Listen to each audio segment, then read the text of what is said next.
Baseball on ABC 7. From beautiful Dodger Stadium in downtown Los Angeles, we're set for Cubs baseball here on ABC 7. The Cubs are coming off a sweep in San Diego and an off day yesterday. The Dodgers 2 games up in the West. Welcome to Cubs baseball, late night edition. Jim DeShays, Len Casper with you. Lefty Mike Montgomery will start for the Cubs, and our Blue Moon Perfect Pitch, we'll talk about Bud Norris of the Dodgers. A veteran right-hander coming over to the Dodgers from the Atlanta Braves, where the Cubs last saw him back in June. He was really throwing the ball well, and he was particularly good on this day against the Cubs. He went 7 innings, allowed just 1 hit, struck out 6, did not walk a man. Blue Moon artfully brewed with Valencia orange peel and a touch of coriander. Something's brewing. And let's get into our Honda pitching matchup. A lot of injuries in the Dodger rotation. Montgomery in because John Lackey's on the DL. Yeah, and Montgomery making 3 starts this year, 2 with Seattle, 1 with the Cubs. That came a few days ago in Colorado. Really good. 1-1, 287 overall for Montgomery. Norris, the Cubs have seen a lot of him over the years, primarily with his time with the Astros. 5-5, 3.39 ERA for Norris against the Cubs. The Cubs have a 14-game lead in the division. When we come back, the retiring Vin Scully met up with a couple of Cubs. Chicago Cubs baseball on ABC 7 is being brought to you by Mercedes-Benz, the best or nothing. By Keller Graduate School of Management, learn loud. By State Farm, talk to an agent today at 800 State Farm.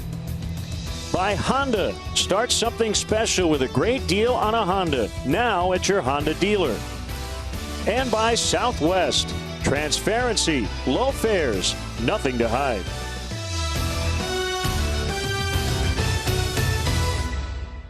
C7 is being brought to you by Xfinity.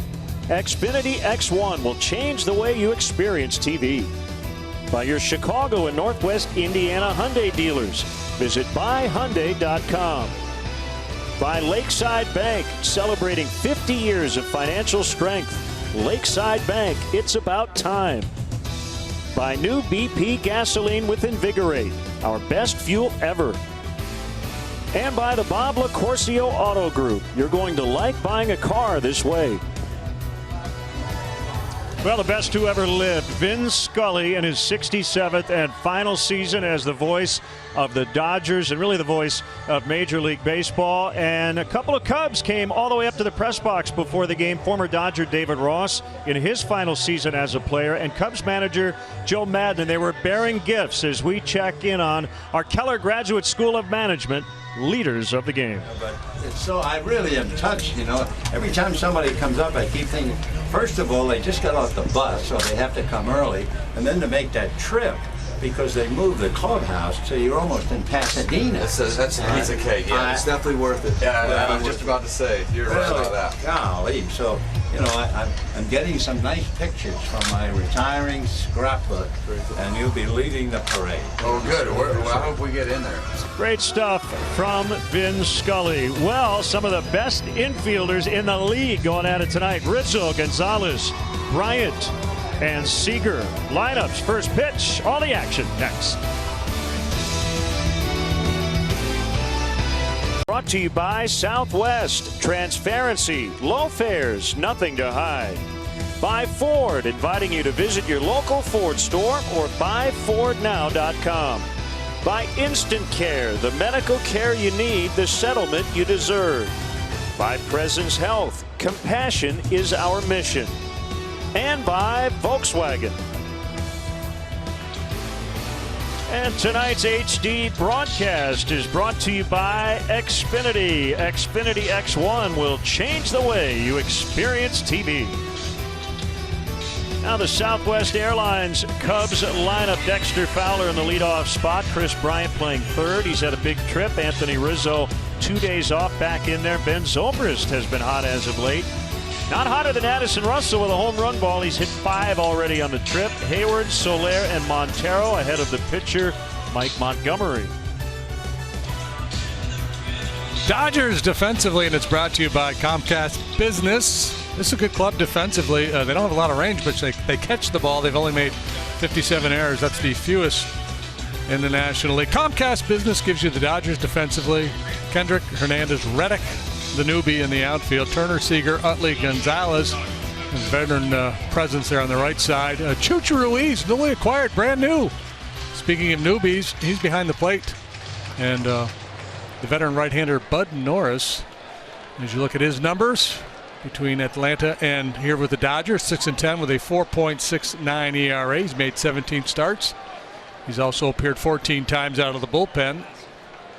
League hits .262 against him. Essentially a two-pitch pitcher, fastball, slider. He'll mix in an occasional changeup.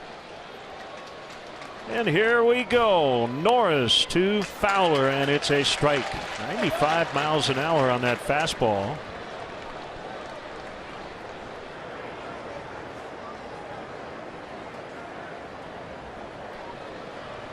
The 0-1 in for a strike. It's 0-2. Calling balls and strikes tonight is Alfonso Marquez. The crew chief is Larry Vanover at first. David Rackley, rack 'em up, is at second, and Chris Guccione over at third. That is fouled away. So yeah, the Dodger battery, Norris and Ruiz, they were in the National League East when the season started. Atlanta and Philadelphia. The Dodgers have had to make changes on the fly this year with all kinds of injury problems, which we will chronicle as the weekend moves along. 1-2.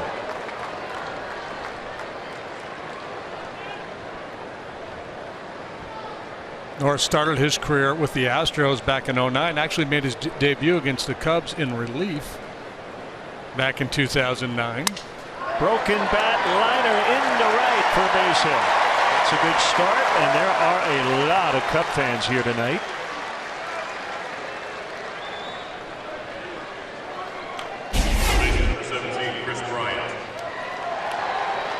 One of Norris's weapons that I mentioned, he doesn't really throw that changeup very often. So against lefties, it's fastballs, and he likes to bury that slider down and in. He'll also throw a cutter up in on the hands. That's what he did there. He induced weak contact, but Dexter able to push it out there into shallow right field for a leadoff knock. Here's Chris Bryant. Just off the pace in the National League in home runs. 33.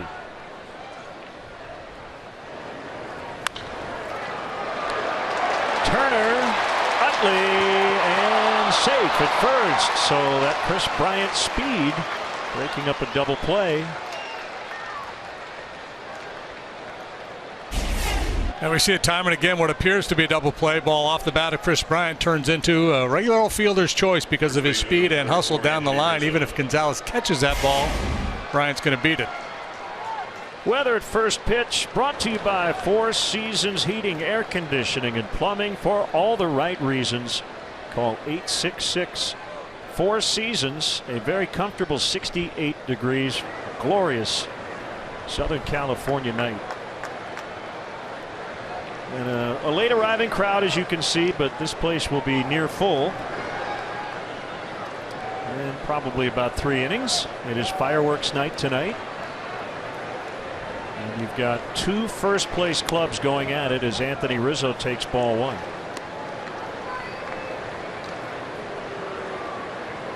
Dodgers really weathering the storm with all the injuries they've had to their pitching staff. Of course, Clayton Kershaw has been out a good long while now. Still hoping to get him back at some point in September.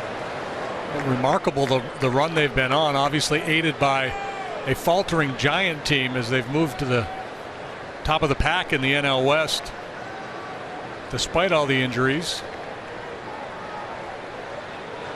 27 Dodger players, including Clayton Kershaw, have spent time on the disabled list, and 5 guys have had multiple DL stints. 2-0 on Rizzo. Used 30 different pitchers, 14 different starting pitchers. And they've used their doctor a lot. Doctor needs to get a raise. Yeah.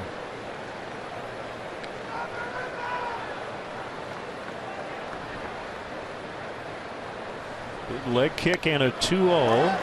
3-0 on Rizzo.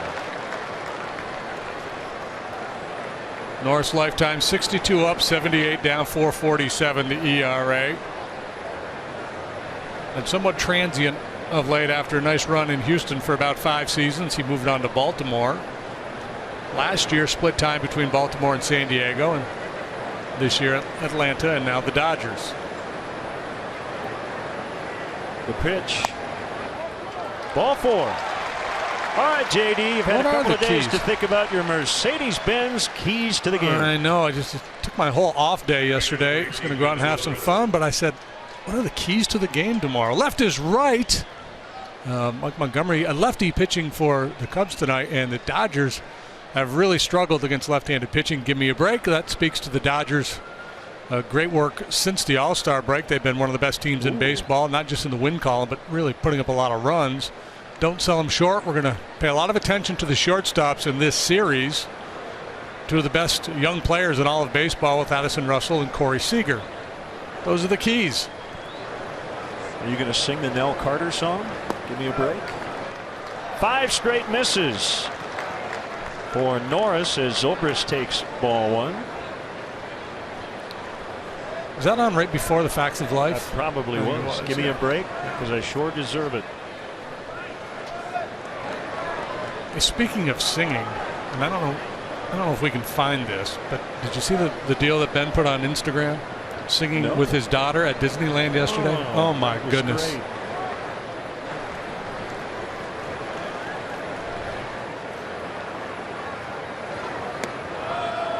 Two and oh, the count. We're going to try to we're going to effort to bring that to you.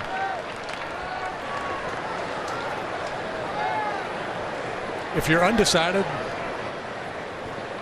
who your favorite Cub is and you watch this, there's going to be a lot of people out there, a lot of young ladies in particular are going to go, that's my new favorite Cub.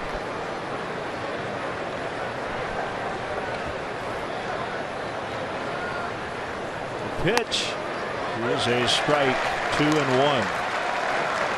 So Norris will top out about 96. Earlier in his career, he would touch 98. Let's take a look at our Xfinity pitch tracks.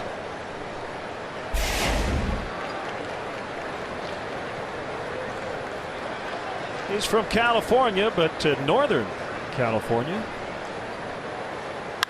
Left field corner, foul. That would have probably scored 2.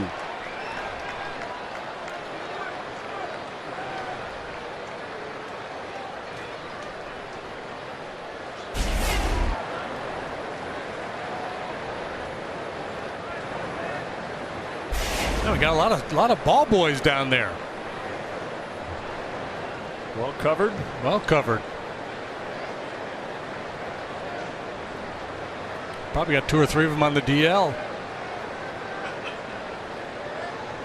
Ball boys / security, whatever they are. There's a whole bunch of them. That one pulled foul. And that will be a hit, not an error on the ball boy, as he really never got close to it. They do keep stats of various ball dudes and gals around the league. Somebody's keeping track of that? Is it on Fangraphs? Can you get wins above replacement for the ball dudes?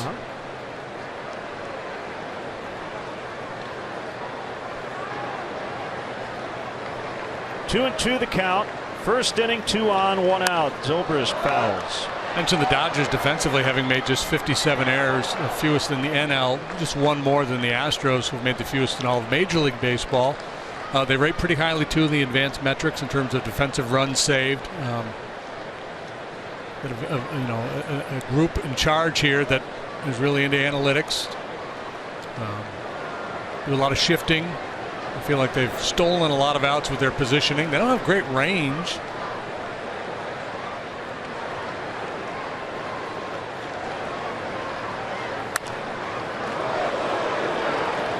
Still 2-2. They're making Norris work pretty hard here in the first inning. Dodgers just won 2 out of 3 against the Giants, even though they lost last night and were nearly no hit in the process. Cubs have won 22 of their last 27. 4-2 on this road trip. Yeah, and that note we had left is right. We were referring to Montgomery versus the Dodgers, but the same applies to left-handed hitters versus Norris. Good eye by Ben. Full count, 3-2, and you would think this would be a good send opportunity with Zobrist at the plate. Two-seamer just off the edge. Yeah, I would think you could trust him to either make contact or take ball 4, but no. Not going, and he went. No trust. That pitch was out of the zone, but he couldn't hold up, and that's the second out and his first strikeout tonight. Good thing nobody was going. Left-handed hitter up there too. That influences that decision. Chucho Ruiz has had a nice year throwing. He's thrown out 40% of would-be base stealers.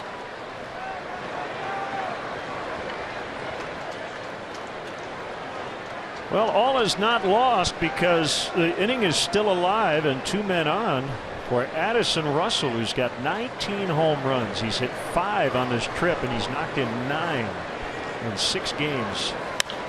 And that'll be a base hit. Bryant coming around third. He will score, and the Cubs grab the early lead as Russell notches his 84th run driven in. 1-0. Boy, he has come through in so many high leverage situations, tight games.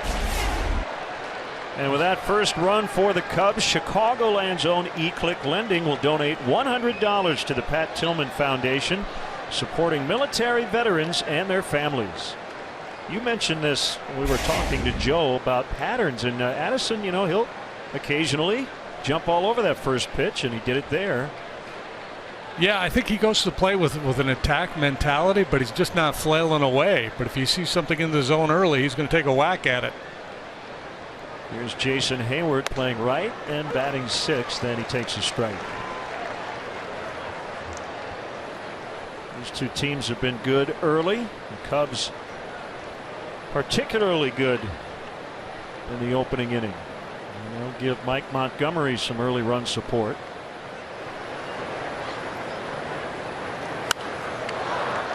Fouled out of play.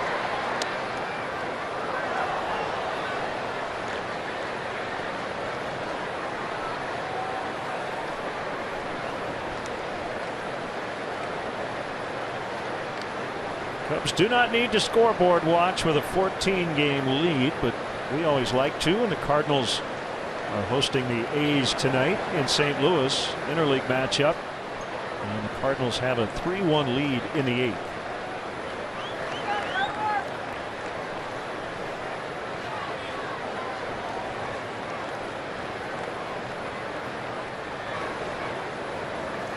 Oh-2 to Hayward, hit in the air out into right center.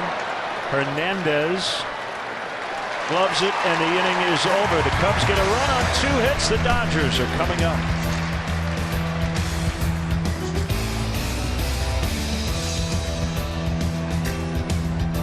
1,000 Dodger starting lineup. Howie Kendrick will play left. They've got some lefties in their lineup, 4 of them in fact. Seager, Gonzalez, Reddick, and Utley. With the righties Turner, Hernandez, Ruiz, and the pitcher Norris. There's Mike Montgomery. He's in John Lackey's spot in the rotation. By the way, John played catch today. Things went well. Hector Rondon did as well off flat ground. And the pitch to Kendrick misses low for ball 1. Hey, it's a strike. First ever start for Mike Montgomery against the Dodgers. Yeah, this is kind of a fun one for him. He is from this area. His first major league game as a youngster, it was his 5th birthday, and he came to Dodger Stadium. It's in the right, and a diving attempt. And Hayward could not make the catch. That's a leadoff single.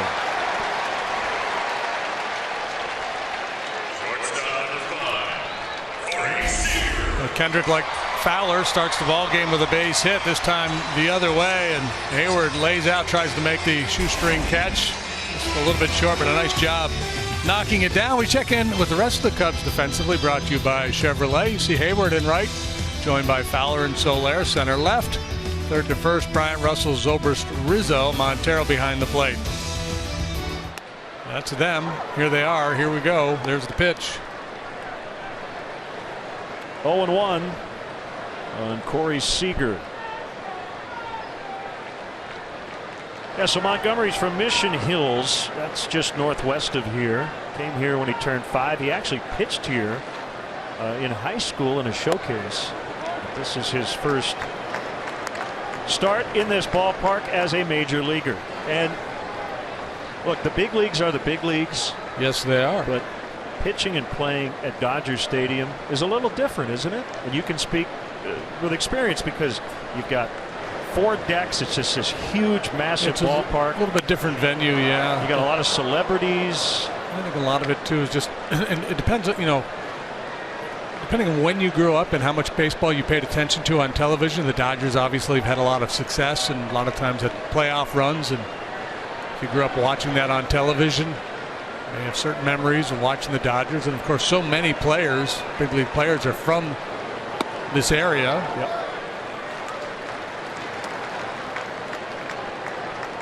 And believe it or not, it's the 3rd oldest ballpark in the majors behind Fenway and Wrigley, and they've renovated over the years. A lot less foul territory than there used to be with added seating. As Seager strikes out, first out of the first inning for Montgomery, and it'll bring up Justin Turner. Ballparks, like cars, last a long time in California. Yep.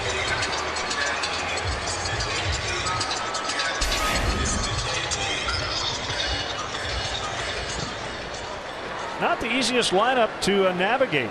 Seager being talked about in the MVP conversation. Turner's got 24 home runs. You've got a very professional hitter behind him in Adrian Gonzalez, who's at 299. You definitely want to have your left-handed pitching lined up to face this club, though. Tapper on the ground, and Zobrist will get the out at first with Kendrick advancing to second, 2 outs. Tickets are still available for the Cubs' next homestand that features the Pirates and the Giants. Don't miss any action during the stretch run. Visit Cubs.com. Get your tickets today. Dodgers dead last in Major League Baseball in terms of OPS against left-handed pitching. They're only hitting .222 against southpaws. 300 on base, .351 slug. That's part of the reason why, a big reason why they acquired Chuch Ruiz. He's good against lefties, gives them another threat. Certainly an on-base presence against left-handed pitching, but Gonzalez neutralized to a great degree by lefties. The Cubs will have John Lester on the mound Sunday, so that worked out. 2 out of 3 starters in this series are lefties. Jason Hamill will pitch tomorrow. Gonzalez last night snapped a 17-game hitting streak, and he takes ball 1. Yeah, you know, once he gets locked in, he's really good against everybody. But overall, the numbers this year not good for him. You see the power in particular really diminished.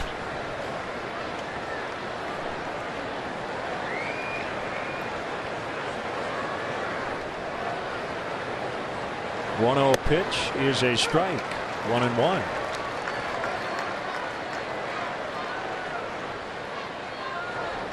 Gonzalez, a bit of a paradox for this 2016 Dodger team with all the injuries they've had. He has never gone on the disabled list. You know, he is the Major League games played leader since 2006. I did not know that.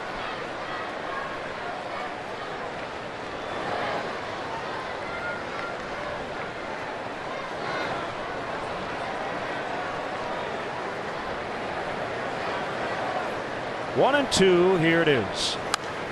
Fouled away. See Montero nodding toward Montgomery, saying that's good. That's a good pitch.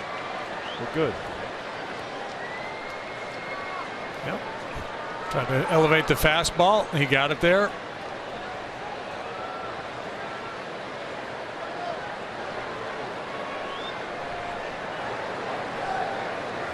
Swing and a miss. miss, and the inning is over. 2 strikeouts for Montgomery in the first. 1-0 Cubs.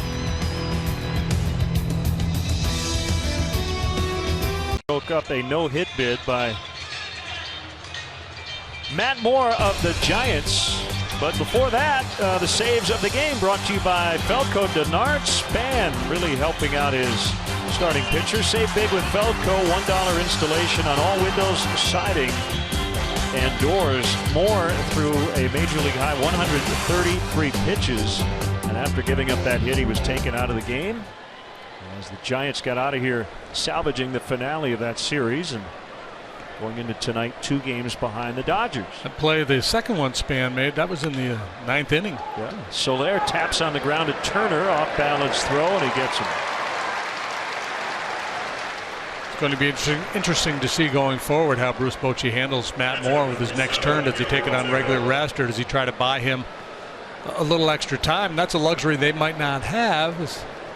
They lost that big lead over the Dodgers, had an 8-game lead, and now trailed by 2. But that was a huge win for them last night. The Dodgers won the first 2 games of that series, and they are in jeopardy of getting swept out of town, down 4. Dave Roberts, Dodger manager, in his first season as their skipper. And I'd say if the Dodgers win this division, he would probably be the front runner for National League Manager of the Year. Might see 3 different starting catchers for the Cubs this weekend. Montero tonight, probably Wilson Contreras tomorrow, and for sure David Ross with John Lester on Sunday.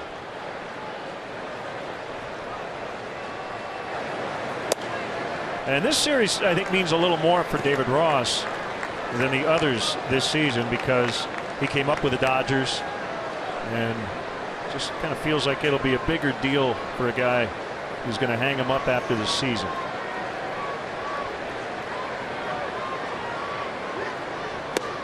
Yeah, I'm sure there's going to be a lot of nostalgia for him this weekend, making his return to Dodger Stadium. Pitcher number 38. Added on the pregame as David Ross and Joe Madden stopped by the Dodger television booth to chat with Vin Scully. Unbelievable. I mean, 67 years with the Dodgers, starting in 1950 in Brooklyn. If you're coming into Dodger Stadium from Sunset Boulevard, you now drive up Vin Scully Avenue. When you talk about most important people in the history of this franchise, Vin Scully's right at the top, right? Branch Rickey, Vin Scully. Yeah, well, he made the move out west with the Dodgers, so he became the voice for everybody out here in Southern California. 2-0 on the pitcher Montgomery. He started calling games when Truman was president.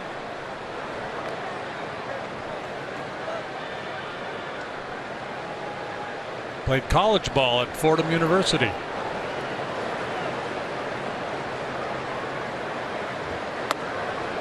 And as you can imagine, as Montgomery takes a strike, there has been a parade of visitors in and out of the Dodger TV booth. Ryan Sandberg is here with his wife Margaret. He and Rick Sutcliffe came up to say hi to Vin. Tom Ricketts.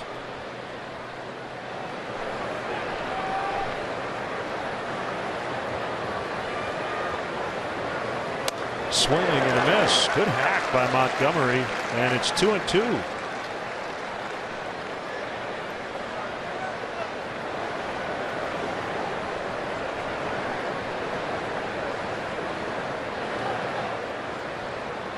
Norris recently on the DL with a back issue.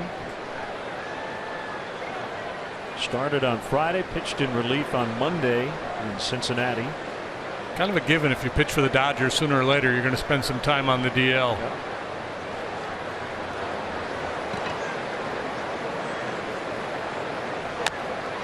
Late swing, but Montgomery gets a piece of it.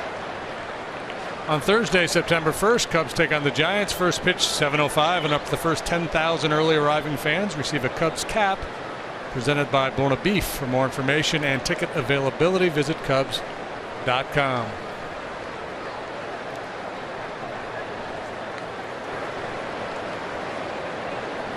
Montero at first, 1 out, and the 2-2 as Montgomery tried to bunt and he missed it. That's a strikeout, number 2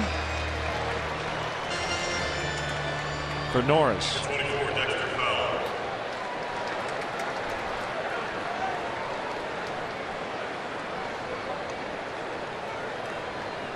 Back to the top, and Fowler, who started the ball game with a single.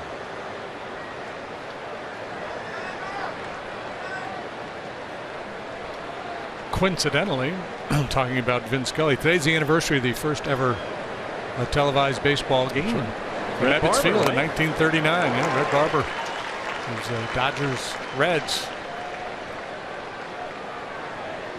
Red Barber was Vin's mentor.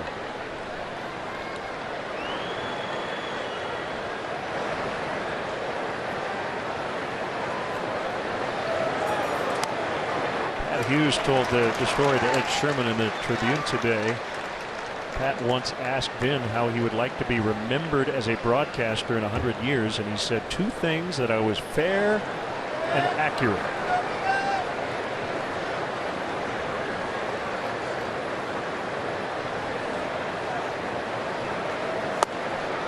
That's high, 1 and 2. Yeah, I'd probably give him an A+ on those 2 things. Among many other great attributes.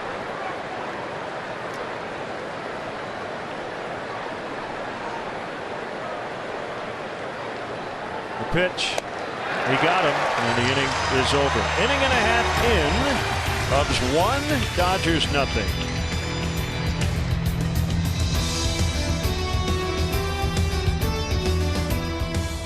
Cubs blog on ABC7.com, brought to you by Jeff Vukovich, your local nationwide agent, serving the area for 38 years.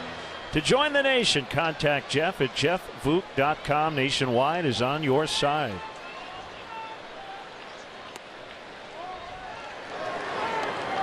Underway here in the Dodgers second, 1-0 on Kike Hernandez. He's playing center.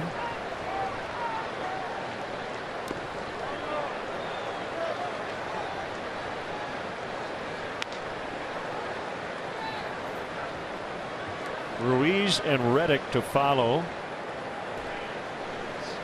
This is Montgomery's second start with the Cubs. Last time out, very good against the Rockies. Chris Bosio, Joe Madden, not sure what they were going to get out of Montgomery in that start. He wasn't really stretched out, but he gave them 4 1/3 of outstanding work. Just a solo home run, a couple of walks, 5 strikeouts. Left with a 7-1 lead. Cubs won 9-2. Trevor Cahill finished that ball game to pick up the win. Yeah, Joe was really happy with Montgomery's work. So Marquez is not calling that borderline low pitch.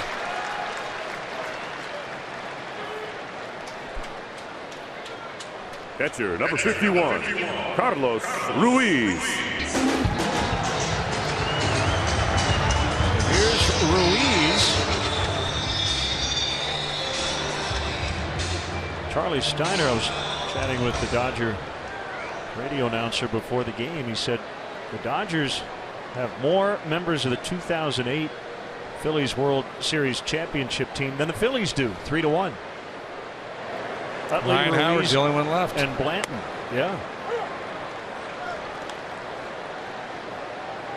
So Ruiz acquired yesterday in a deal involving A.J. Ellis, who was a very popular player here, backup catcher, Clayton Kershaw's main catcher over the years. Ruiz had to waive his no trade clause in order to make the deal happen.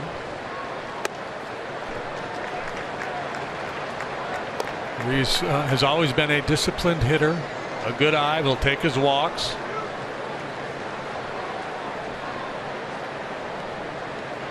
Again, a guy gives him a hitter who's had success against left-handed pitching, something they sorely need.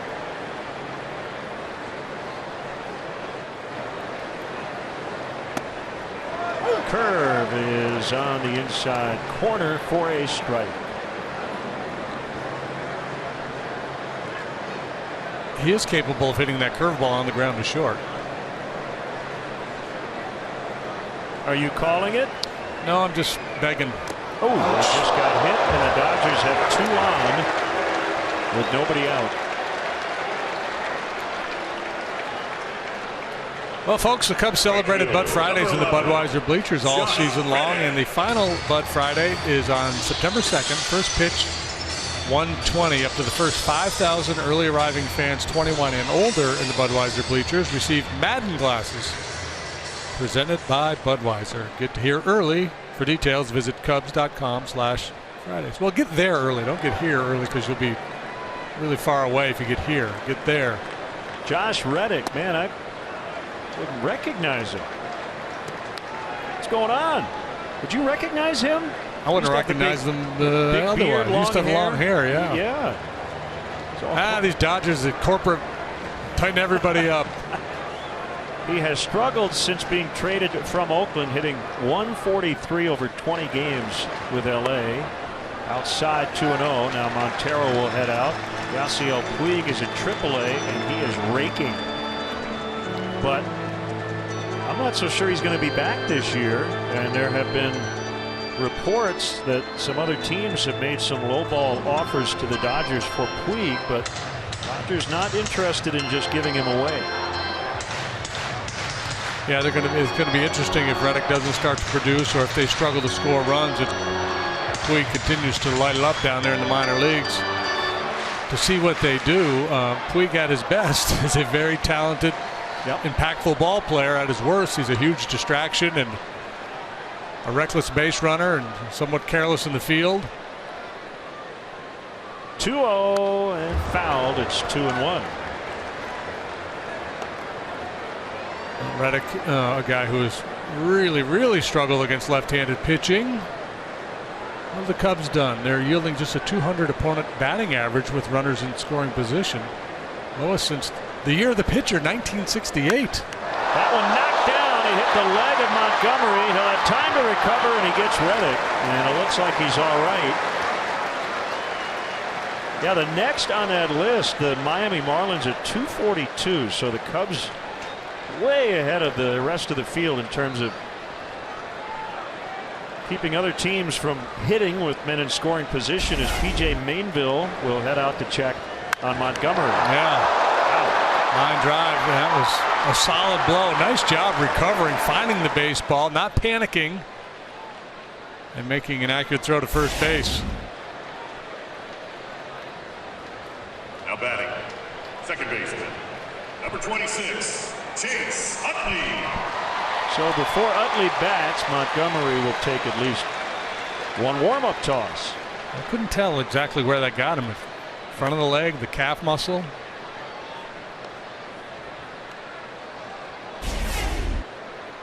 See if we can. It's kind of like pin the tail on the donkey. Pin the baseball on the pitcher. Right shin. Ooh.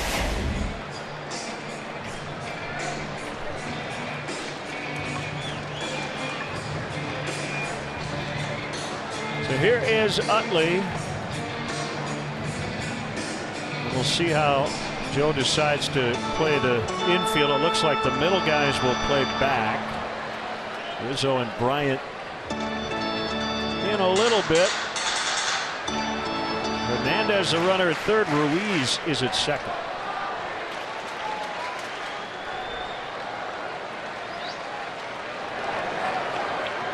That's the stage of the game this early. You're still willing to trade an out for a run here. Just trying to defend against a big inning.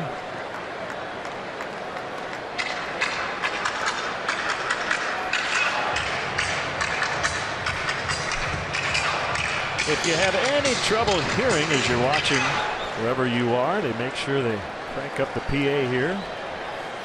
Yeah, it's kind of annoying. Loud place.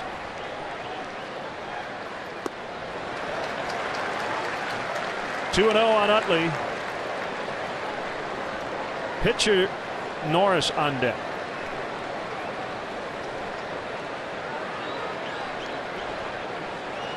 He's had a remarkable career. Short, quick, compact stroke. Ground ball will tie the game as Russell will fire to first. Hernandez scores, and it's now 1-1. So without the benefit of a hit here in the second, they've tied it up.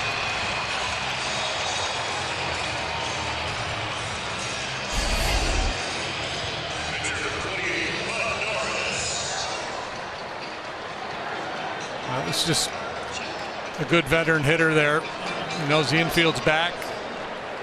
Stays on top of the ball. Little ground ball to short. Gets one home. Norris, a career 154 hitter. 208 this season. And downstairs for ball one. Hey, thanks for the assist tonight, partner. I brought the wrong golf shirt to the ballpark, but fortunately I got here a little earlier than you did, and you saved the day.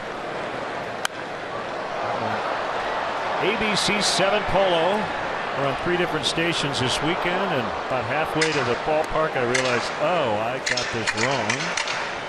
First time ever. Yeah, so I was able to get a key and get into your room to get the shirt, and I told the housekeeping, I said, help yourself to the minibar. I said, Len's very generous. Whatever you need. It's on Len. Help yourself. Invite your friends down if you want. So I'm not sure what kind of shape your room's going to be in when you get back tonight. Fowler in center will make the catch. And the inning is over. Dodgers tie it 1-1 after 2.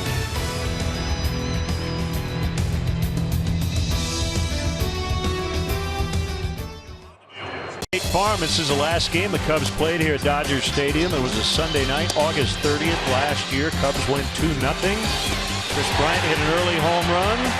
Jake Arrieta threw a no-hitter. Walked 1, struck out 12. And then the Cubs put on their pajamas and headed home. And they'll do the same after this Sunday's game. Although Jake will not pitch in this series, look at what he's done in the state of California over his last half dozen starts. LL Cool Jake. Get it? LL Cool Jake. I don't get it, no. Going back to Cali? Yeah, no. Doesn't resonate with me. You say I don't think so. I don't think so. There you go. Nailed it.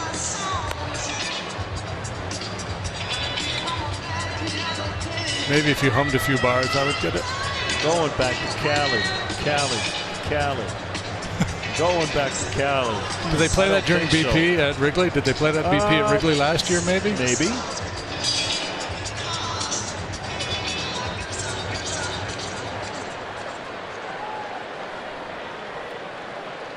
Here is Chris Bryant. Bounced into a fielder's choice in the first, but he did score a run on the Addison Russell RBI single.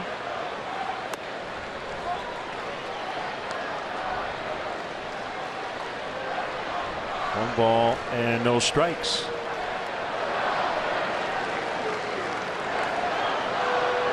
His speed, he was able to beat the double play. Ends up coming around to score the first run of the ball game.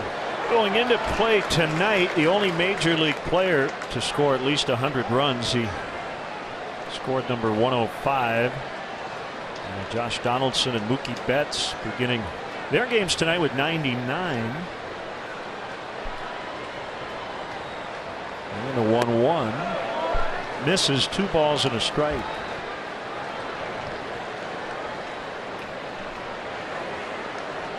It seems to me it's a hitter's strike zone here tonight. Doesn't mean there's going to be a lot of offense in that game. It just means the pitcher's going to have to work hard to get out. So there's going to be a lot of deep counts.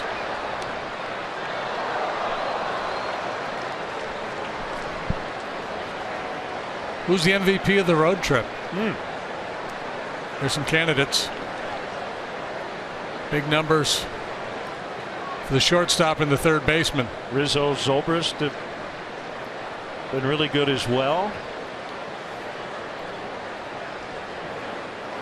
2-2 in on the hands, and he fights it off.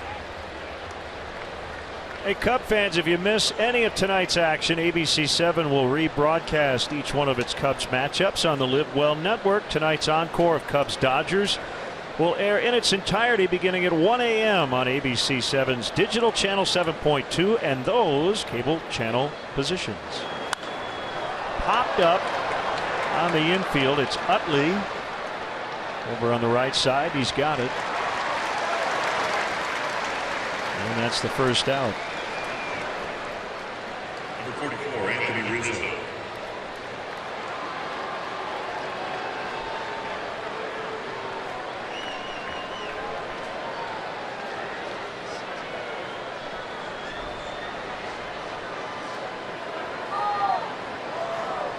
Here's Rizzo.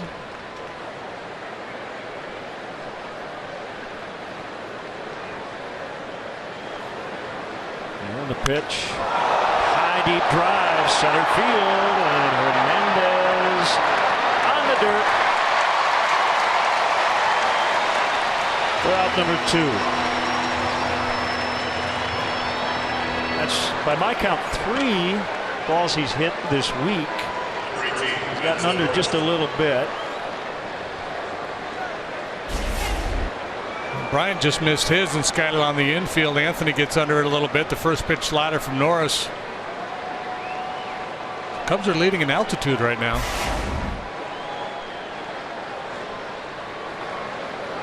Just need to turn some of that height into length. Change the launch angle a little bit.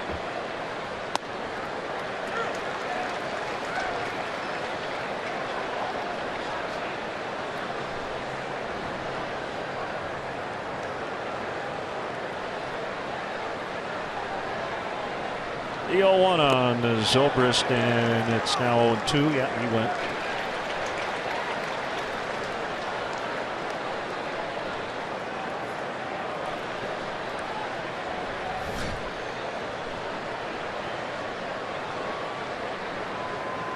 For the Dodgers, Kershaw, Wood, Ryu, McCarthy, Anderson, and Kazmir are all on the disabled list. Didn't add up the money. That's a lot of payroll. Currently unavailable to Dave Roberts. Well, Kershaw alone would be worth a lot. Yeah, well, that's the mindset here. Money is no object. It was the strategy when the new group, the new ownership group came in. Stan Kasten came over to help run this operation. Stan said, money is no object. Whatever it takes, we will get it done. They have used 14 starting pitchers already. They're not getting long starts, averaging under 5 innings per start since the All-Star break, but they continue to win. Yeah, and despite all the injuries, the pitching has been okay. They're 6th in the league in ERA. The bullpen is the best in the league with a 3.26 ERA. They've worked hard, though. The bullpen has pitched the second most innings, just behind the Cincinnati Reds. Wait, who? Cincinnati Reds. No, you're supposed to say the Cincinnati Ball Club. The Cincinnati Ball Club. That's our deal. It's just kind of ironic because the Reds bullpen has been horrible, so the last thing you want to do is hand the ball to the bullpen. But swing and a miss, and the inning is over. Cubs go down 1-2-3 for the first time. 1-1.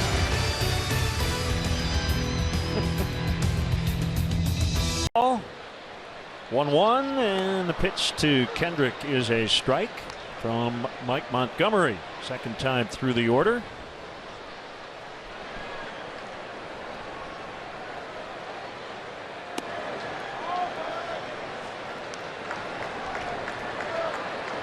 And so if you're not getting the borderline strike call with the fastball, you have two options. Take a bigger bite of home plate or start throwing off-speed pitches in the zone, especially early when the hitters are more inclined to sit on fastballs. For Montgomery, curveball. Good changeup last time out against the Rockies. He'll throw a cutter.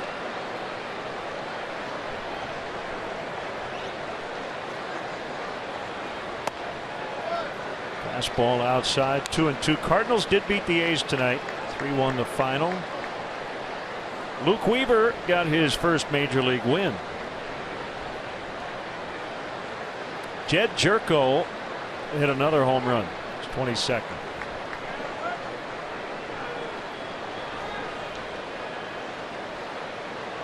Cardinals, man, they hit a lot of home runs. Tap foul. Chrysler out of town scoreboard, and enjoy your summer in style with great deals at the Chrysler Summer Clearance Event. Nationals, an 8-5 winner over the Rockies. Details later. Giants with an early lead over Atlanta. Full count 3-2. Daniel Murphy had a big night tonight. He continues to make his case to be the MVP of the National League. Kendrick in the Dodger leadoff spot tonight, and he takes ball 4. Third time in 3 innings the Dodgers have put the leadoff man on base, and it'll bring up another MVP candidate, Corey Seager.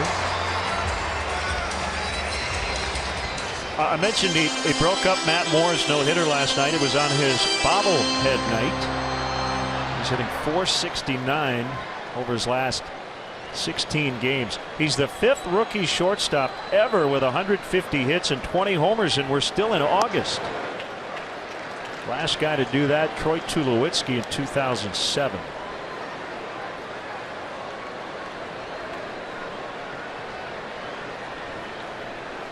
"22 years old, younger brother of Kyle Seager.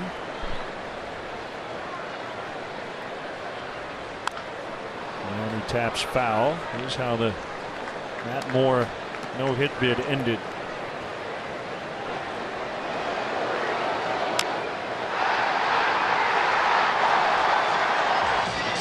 After a couple real nice defensive plays, a little break your heart flare base hit to end the night for Moore. There's that list. Tresh, Ripken, Nomar, base hit. Kendrick on his way to third. Seager to second. He's got a double, and the Dodgers are in business. The second hit of the night. They talked about the Dodgers' struggles against left-handed pitching. Seager, for a left-handed hitter, has hung in there pretty well against southpaws. He does so here. Keeps that front shoulder closed, whacks that ball towards the alley in right center field. Dodgers have something cooking here. Second and third, nobody out. 150 hits, 20 home runs in a rookie season. It's pretty good company for Mr. Seager.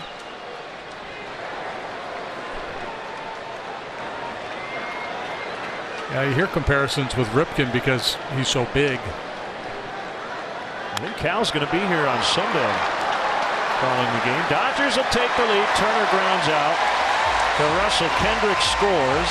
So they've put up 2 runs on RBI groundouts here in the last 2 innings.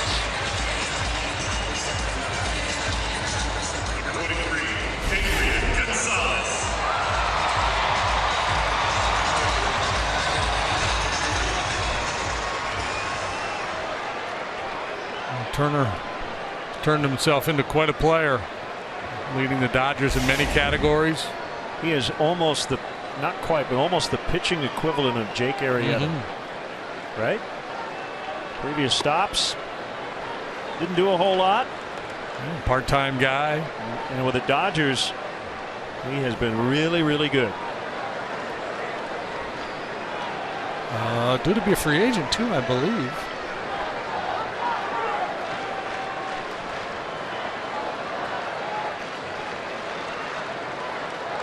Yep.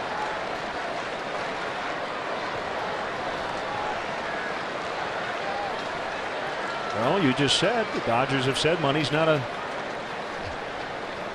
impediment.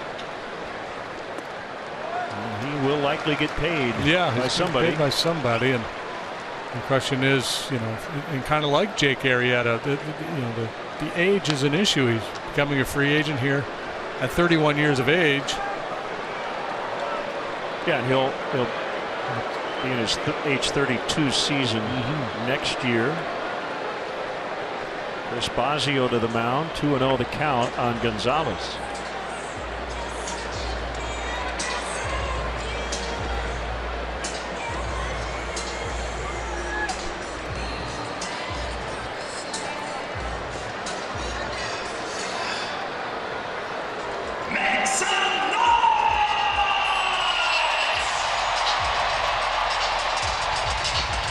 One quick note while we have a second, those 3D helmet logos that the Dodgers have been wearing this year, they had been chipping so much they recently changed to a different material. On a bounce, Zobrist will play it. Seager's going to hold at second.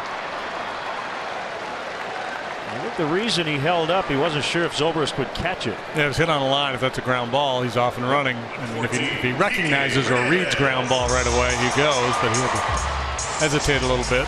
So that logo is now made of a Santoprene material, not as rigid as the original material, and therefore shouldn't crack. These raised logos considered a first in Major League history, although the Cubs do use a decal of their threaded logo that they use on their caps, on their helmets. Oh, who knew? They could use fondant on there. Yeah, see, you can see how it's kind of shiny. It's that same threaded material that the Cubs have on their cap.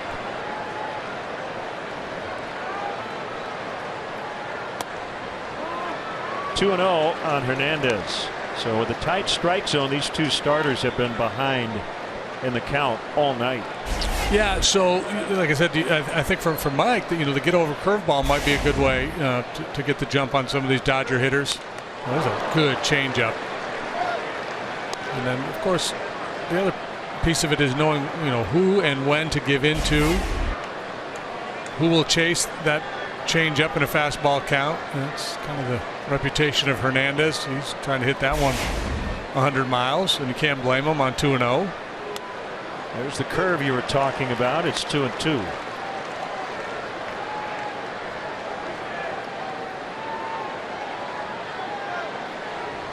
It gives the hitters comfort when they stand in there and they come into the at bat with the mindset, well, if this guy paints at the knees, there's a pretty good chance it's going to be called a ball, so I can lay off that heater, force him up out over the plate a little bit.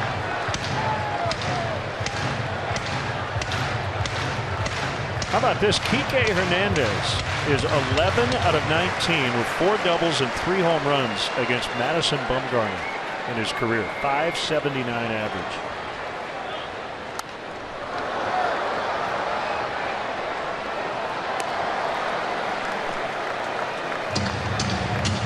As the scouts would say, he sees him good.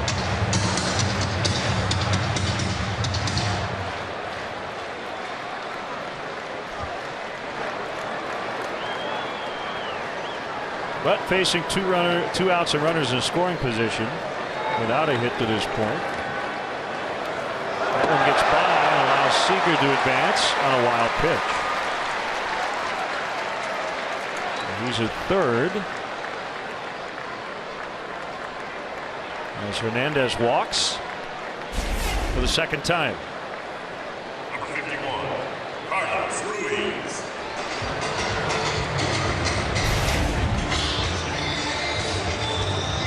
3 walks and a hit batter already tonight for Montgomery.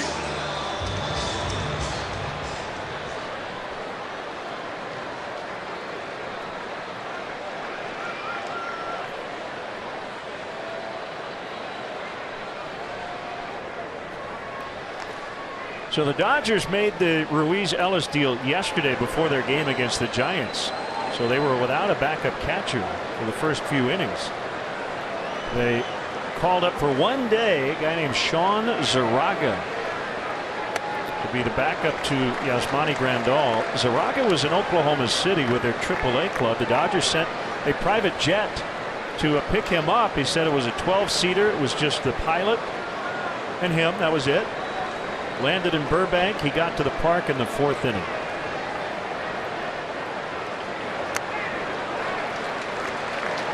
That's living large there. Private jet comes to get you promoted to the big leagues. There's their primary catcher, Yasmani Grandal. He's having a nice year, not hitting for average, but power. And He'll take his walks. Moraga got sent out after just 1 day. I'm guessing he didn't get the private jet treatment going home. No. I got a bus ticket. Thanks for coming, kid. Take a train.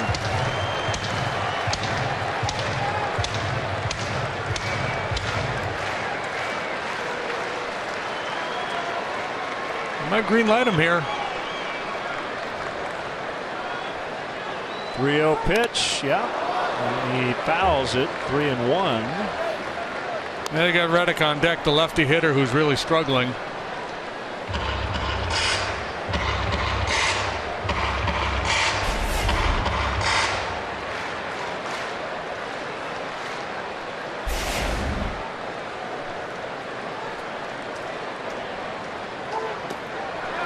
Bases are loaded. Really having a hard time locating that heater, having a hard time locating everything right now.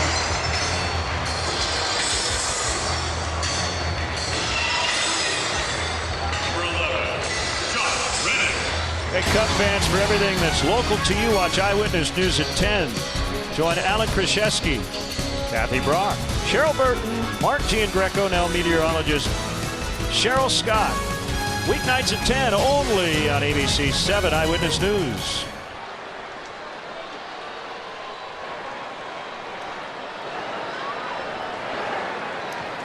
Knocked down by Montero. Bases loaded, a run in.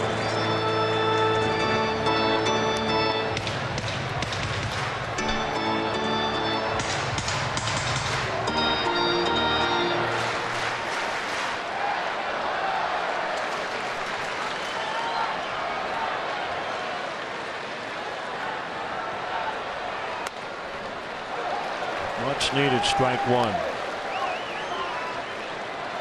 Reddick batting just 143 as a Dodger coming into this ball game. 10 hits in 70 at bats. No home runs. 9 singles and a double in a Dodger uniform so far for Reddick.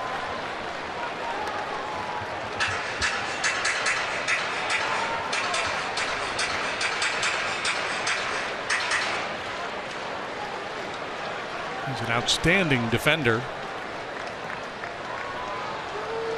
And maybe pressing a little bit. Joining a new club in the middle of a pennant race.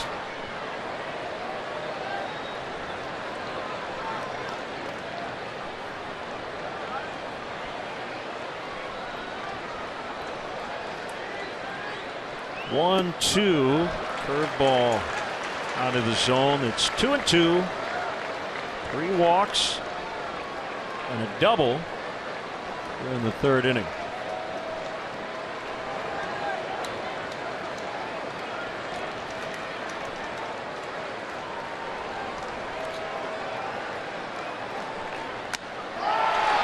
Foul tip, strike 3, and the Dodgers leave them loaded, but they do grab a 2-1 advantage.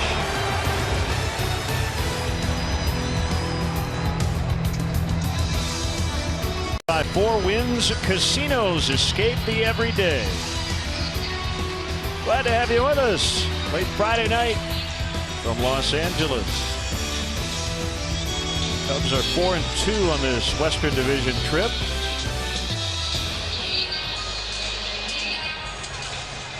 Russell, Hayward, and Soler against Bud Norris. Cubs won 3 of 4 at Wrigley Field earlier this year against the Dodgers. We saw Norris their motion to Turner to be aware of the potential bunt. Hey, I got a good question from Chris on Twitter. Why is it a trade deadline if you can trade players after that deadline? Great question. Well, after this year, August 1st, players have to pass through the waiver process before they're tradable. Yeah, so in reality, it's the non-waiver trade deadline, August 1st. Up until then, you can trade a player without him clearing waivers. After that deadline, player has to pass through waivers, and it's a complicated process where the clubs and just about everybody on the roster will be put through waivers to just gauge interest from other clubs. Yeah, you can pull them back. Yeah, so a player gets claimed, Sometimes the team that put that player on waivers will call said clubs, hey, I noticed you put a claim in on Joe Slobotnik. Are you interested? Yeah. Maybe they work out a deal. Maybe they had no intention of trading Joe Slobotnik. They'll just pull him back. Well, the other interesting one, and it has happened a couple of times, as Russell foul tips for the out, is you put a guy on waivers. Maybe a guy making a lot of money who's near the end of his contract and he is not performing well, and somebody claims him, and you go, great, take him. And then that team has to pay his entire salary. Right. Some teams will make claims to block other teams from getting said player. Yeah, and the way it works, and the claim is awarded to the team within the same league with the worst record. That's the priorities on the waiver claims. So in the National League right now, it would be the Atlanta Braves. So if a bunch of different teams put in a claim, the claim would be awarded to the Braves because they have the worst record. It passes from your league to the other league. Hayward pops it up, and this will get to the seats behind the Dodger dugout. The other deadline is the end of August. After August 31st, you can still make trades. But in order to be on a playoff roster, you have to be in that organization before September 1st.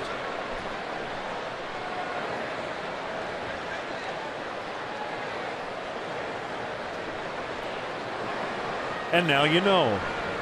Yeah, or you have a little bit of knowledge, and then you can go online and read it and get a better understanding if our explanation didn't quite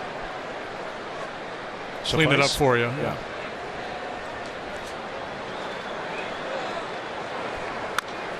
Ground ball. Remember the one year Randy Myers was claimed by the Padres, and they got stuck with that big contract. There you go. That's one of the more famous or infamous ones, I guess, right? You know what that is? It's the business of baseball, brought to you by Comcast. And the Cubs have had basically 3 seasons, 47-20.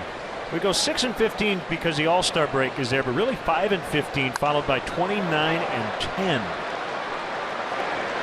Hayward pops it up. Turner makes the catch for our Comcast business of baseball. Cubs have been by far the best team in baseball, playing over a 700 clip, except for that stretch in late June leading into the break.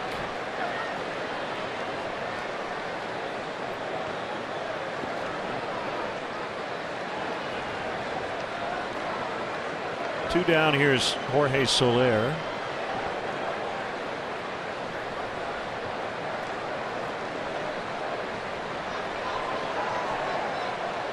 Talking with Joe today about his daily lineup decisions, and today it was between Soler and Baez.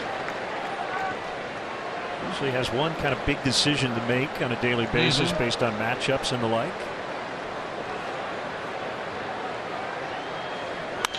Ground ball to short. Seager gets Soler, and Norris is settling down. It's 2-1 Dodgers.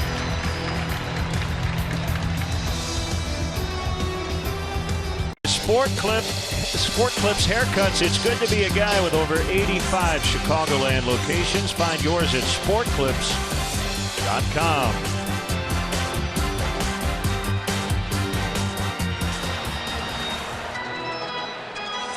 Dodger Dogs over under this weekend. 2.5. Okay. I'll take the over for both of us.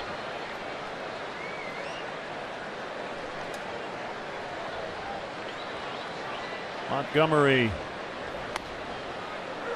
to Utley.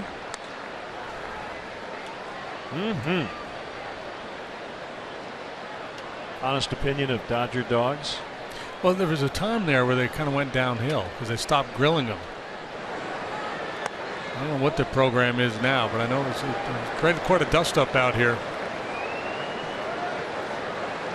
I don't eat a lot of hot dogs, but for some reason the Dodger dog, maybe it's just kind of the whole Dodger Stadium experience. I like it. Utley into the corner. And More trouble for Montgomery. That is a leadoff double. His time wound down on Chase Utley in his days in Philadelphia before being traded over here last year to the Dodgers. Looked like he was running out of gas, and obviously still got a little something left in the tank. Not having a huge year, but pretty good production for the veteran. There's that quick stroke we talked about. 2-base hit for Utley, who is number 9 all-time among second basemen in home runs, 247 long balls in his career. Number 4 on that list is in the ballpark tonight. You referenced him earlier, Ryan Sandberg. Bunted by Norris. It's a good one, and Bryant will just hang on to it. One thing that's happened here lately, and you're a perfect person to ask because you're left-handed. There have been a few balls, including the Pedro Strop injury, where pitchers are going over there trying to make that play. Why aren't they just instinct to go for it? Yeah, and you see Mike gets a little bit of a late break on this ball. Chris Bryant's hanging back initially because Rizzo is so aggressive. That allows Bryant, or whoever's playing third base, to hang back a little bit. So he got a little bit of a late break when he decided he needed to be in on the play. You could see Montgomery got a late break off the mound, and it was a sweetheart of a bunt by Norris. That will be a double play. Kendrick will not get an RBI, but they do add a run. So all 3 of their runs have scored on the groundouts. This time a double play ball. Let's take a look at the forward upcoming schedule for the Cubs. A couple more here with the Dodgers, and then the Pirates come calling, and it's always fun when the Pirates are in town. That'll be followed up by a series with the Giants. So we'll get a good close look at this NL West division here. Popped into shallow left. Soler is in, and it gets by him. Seager will make his way to second. Should be a single and an error on the Cubs left fielder.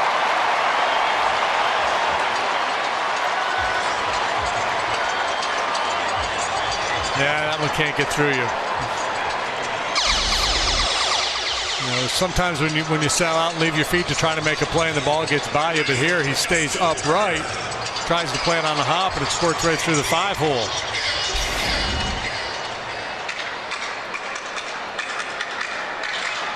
They have not put up error yet, but Seager was basically stopped at first base when that ball got by. Yeah, of course, it's got to be an error. So it's got to be a single and an error.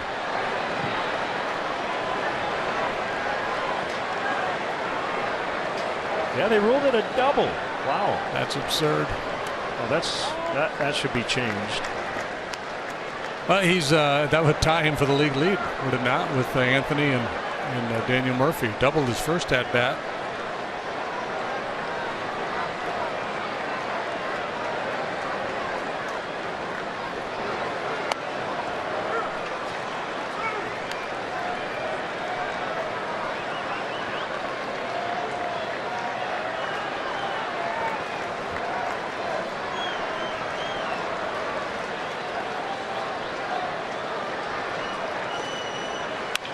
Ground ball to short, backhanded by Russell.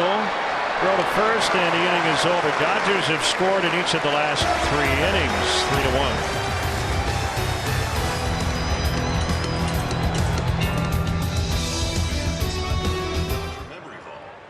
Fifth Third Bank, the curious bank. Hey, Saturday, September 3rd, the Cubs take on the Giants at 1:20.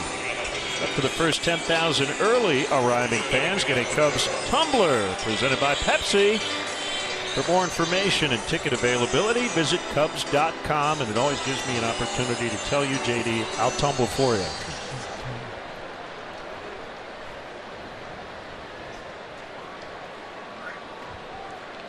Come on, burp.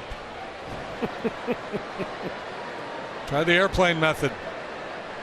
So that's a really cool little hat that QB is wearing. Now, it was coincidence that I said I'll tumble for you, but Culture Club is playing here tomorrow night. I heard that rumor. You've got tickets, and Hopefully we'll be done in time for you to head on over. Where are they playing? At the Hollywood Bowl. There's a Spandau Ballet there as well. They might be opening. Kajagoogoo could be in the mix. You never know.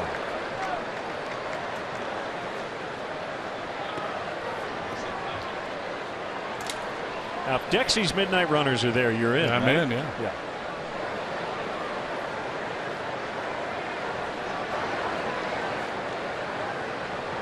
Here's a 1-1, 2-1. Norris last worked out of the bullpen for the Dodgers. It was against the Reds on the 22nd, worked 2/3 of an inning. And an 18-9 win.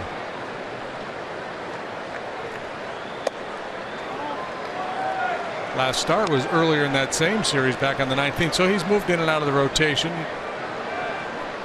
This is his. I'll get it for you here in a minute. 8th start with the Dodgers. Like people are dying to know that. Yeah. How many starts has Bud made for the Dodgers this year, I wonder? Rick Honeycutt, long time Dodger pitching coach. Yeah, the managers may come and go, but Honey been here for a long time. You talk about sturdy ballparks in California. How about pitching coaches? Dave Righetti, Darren Balsley, Rick Honeycutt. They've been in place forever. Yeah. So Montero walking for the second time in the updated NL Central standings. Brought to you by the Bob LaCourcio Auto Group. Pirates leading 5-3 bottom of the 9th in Milwaukee. They won last night. That would be 2 in a row at Miller Park after a 9-game losing streak there if they hang on.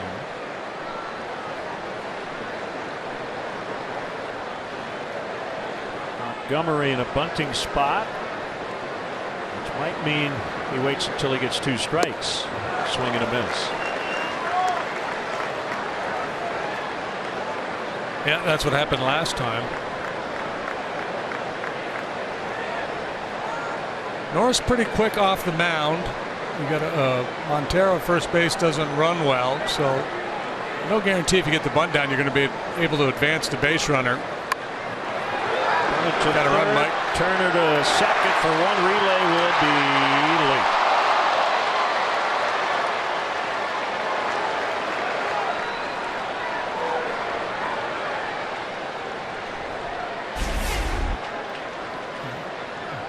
Bunted way too hard. Turner right there to handle that second hop. A little bit of a hesitation as he gets grip on the ball, and that might have been the difference in the Dodgers not turning the double play.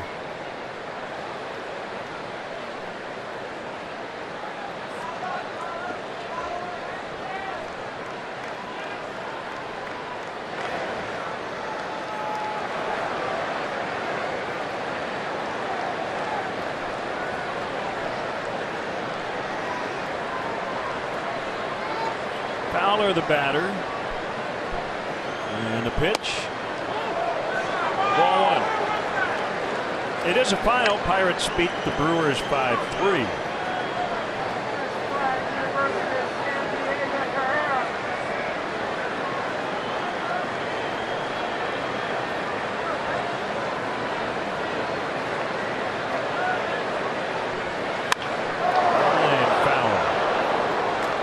This copyrighted telecast is presented by authority of the Chicago Cubs and may not be reproduced or retransmitted in any form, and the accounts and descriptions of this game may not be disseminated without the express written consent of the Chicago Cubs.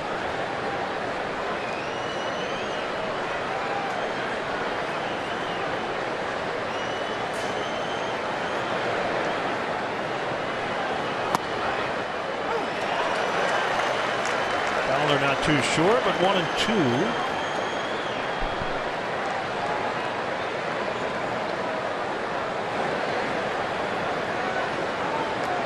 has been a good pitcher's ballpark, deep in the power alleys here.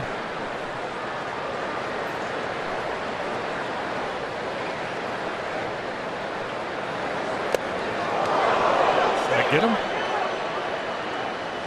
You saying to hit the bat?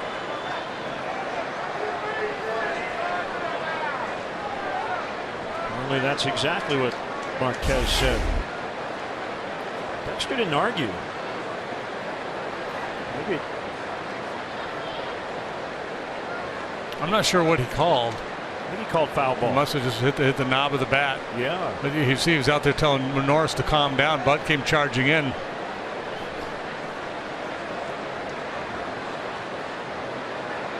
I think Norris was afraid he was going to call hit by pitch.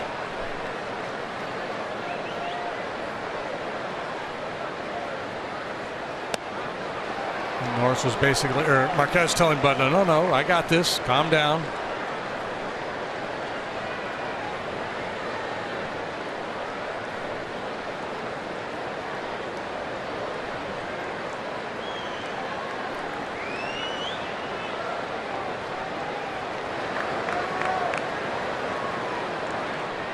Norris taking a lot of time with men on base. 3-2. It will be interesting to see how he navigates through the Cub lineup here the third time around. Again, not to belabor the point, but leans so heavily on that fastball slider combination. There's nothing left in the toolkit at this stage of the ball game where he can throw a different wrinkle at the Cub hitters. I mean, he can't be successful. He just has to be more precise. Well, he gets Fowler for his 6th strikeout. And 2 gone, and it'll be Chris Bryant. Yeah, pretty good depth on this backdoor slider here.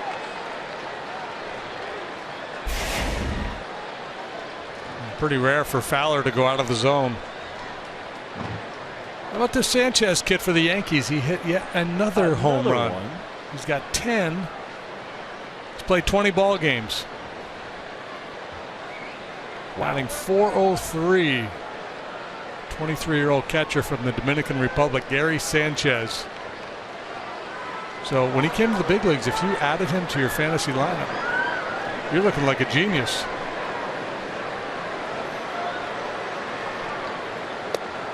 Bryant takes a pitch inside for a ball. June 1st against the Dodgers at Wrigley Field. Game-winning 2-run homer in the 3rd. 2-1 decision. He homered twice in that series. Popped up last time, skied a ball to Utley out there at second base on a little bit of a hanging slider.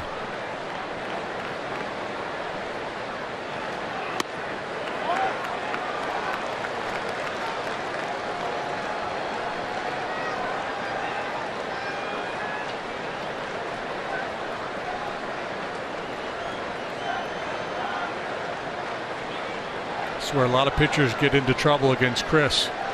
They don't want to throw him a fastball in this count. They'll throw him with just a little spinner in the zone, and he'll kills that pitch. 3-0 on Bryant. Yeah. They want to send out some congrats. Dwayne Statz, former Cubs announcer and our buddy, is calling Rays Astros tonight. This is the 40th anniversary of Dwayne's first major league broadcast. It was with Gene Elston at Wrigley Field. Astros and Cubs, August 26th, 1976. J.R. Richard and Rick Russell, the pitching matchup that day. Congrats to Dwayne Statz. Ball 4. That's what you call a big pitching matchup. J.R. and Big Daddy. Yeah. Big in many ways. On the road traveling and want to watch your Cubs? Subscribe to MLB.TV Premium for live or on-demand baseball on over 400 devices. Real-time highlights, live look-ins, pitch tracking, and more. Blackout and other restrictions apply. Visit MLB.TV for details. Well, this is a rather large opportunity for Mr. Rizzo. Norris fighting himself a little bit. A couple of walks in the inning.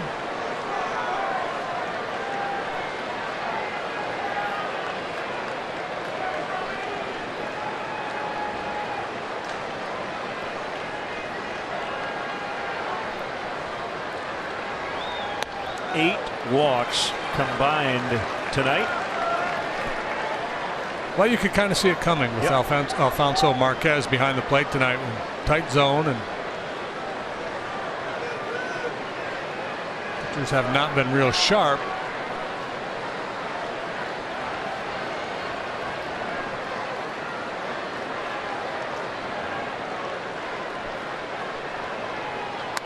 Plus, you got a lot of good hitters in this game that you're going to pitch cautiously to. Sure.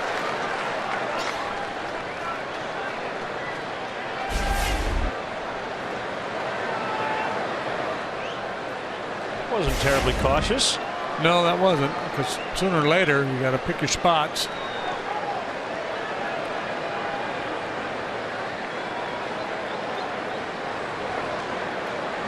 Go any lower than that, you're not going to get it called. That wasn't cautious either. Norris is actually named David Stepan Norris, but nicknamed Bud after he ordered a beer at a restaurant when he was 3. I assume he got carded. Precocious little fellow, yeah.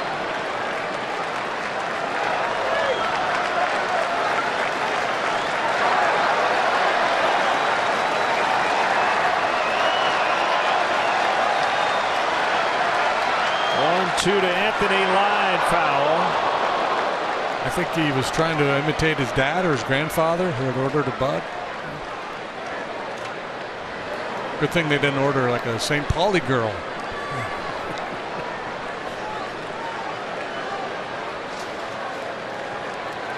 I guess he could have been Pauli. We mentioned his major league debut with the Astros at Wrigley. Traded to Baltimore in 2013, released 2015, signed with San Diego. Became a free agent prior to this year, signed with Atlanta, then traded here on June 30th. Found back. Big jump in the standings to go from the Braves to the Dodgers. Norris now 31 years of age. Still throws hard. We see 94 miles an hour. Appears to be in really good shape. There's a time there where he was carrying some extra weight.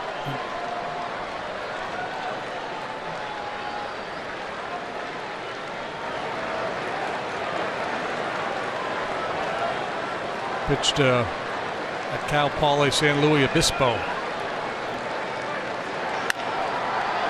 That will get through. Montgomery will score. Bryant to third. It's 3-2.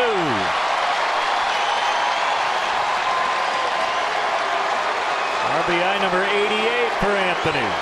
Only hit of the inning.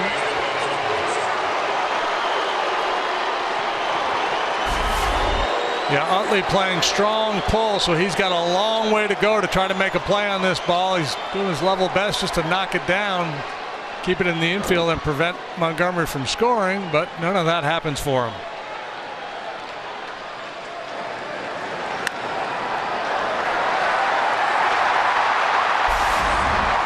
And the aforementioned Rick Honeycutt up to the mound. The walks certainly a factor in this ball game on both sides.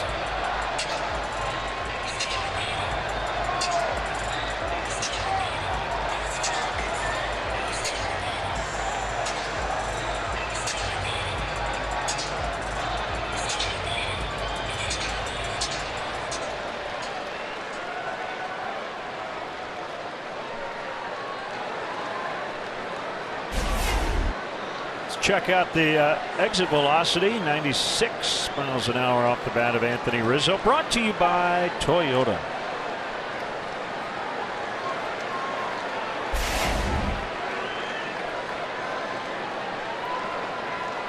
Tying run at third as Zobrist bounces I think one. that's just a little better than average. Kind of average, right? Exit velocity, isn't it? Mid-90s. Have to look that up.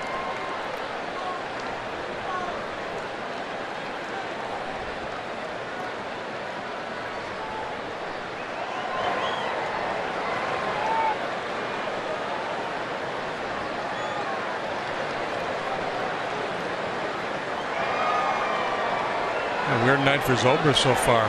2 punch-outs. Toward right, diving stop. Utley from his back. He got him. what a play by Chase Utley. Remember that one. That would have tied the game. Again, it's all about positioning. It's a heck of a play, but the positioning, the key.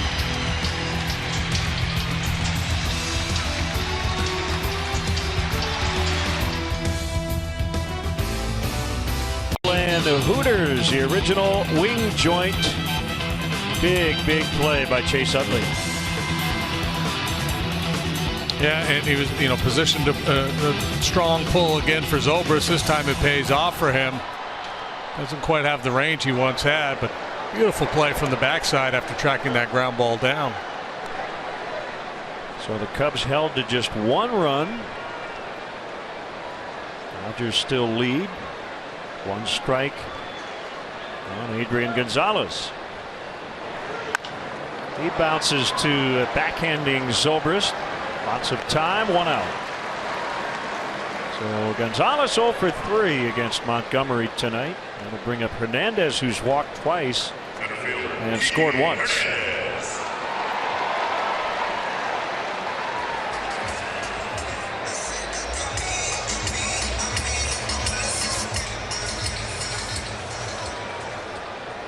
Giants are in good shape tonight, leading 6-0 in the 5th over Atlanta. They're 2 back of the Dodgers currently. Bounding ball. Backing up is Bryant, and he dropped it for an error. And Hernandez on for the 3rd time.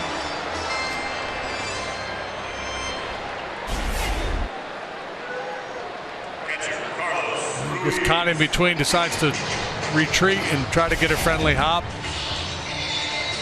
Obviously could not handle it. It's one of those games where Joe likes to use the phrase, they can't all be oil paintings. A lot of walks. An error, should be 2 errors. One was not charged. Did not get an out on a bunt. But just down a run here and plenty of baseball to be played.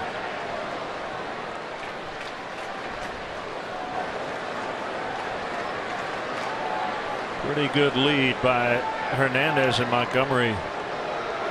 We'll check on him. Yeah, this is a combination that Dave Roberts might be inclined to play a little hit and run with.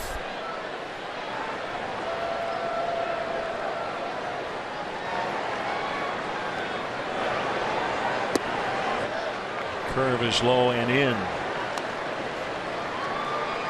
So Bob Guerin, the former big league manager, with his book of ideas, the bench coach, all his statistical information, breaking it down there for Roberts.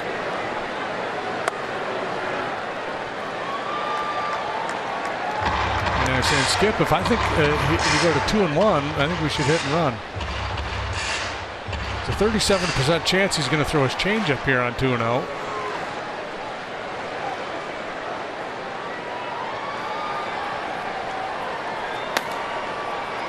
Zastryzny and Patton. Swing and a miss, 2-1. This would be the count if they wanted to play a little hit and run.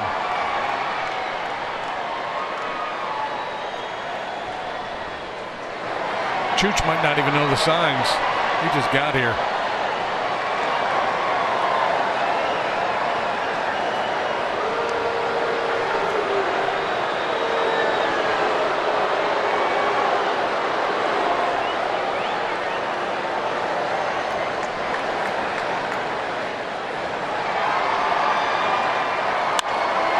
Base hit. First hit as a Dodger. What a great trade. Let's take a look at Bud Norris painting the corners, brought to you by Benjamin Moore. Paint like no other. We talked about his slider being his best weapon, and it's on full display in many of those swings and misses. That one elevated fastball, but the slider to both sides of the plate, a big weapon for Norris.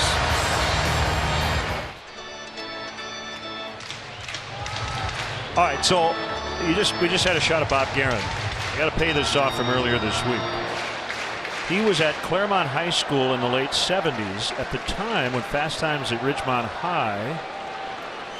The book came out and the movie, inspired by Cameron Crowe, who went undercover at that high school while Bob Guerin was there. Oh, really? So he wasn't in the movie, but he lived it. He lived the life. That movie that we talked about a couple of times in San Diego, actually about 12 times over 2 days.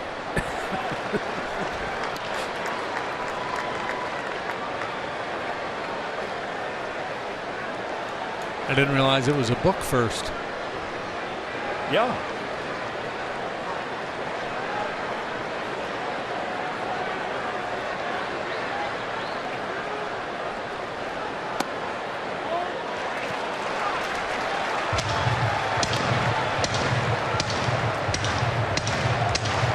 Montgomery may be nearing the end of the line.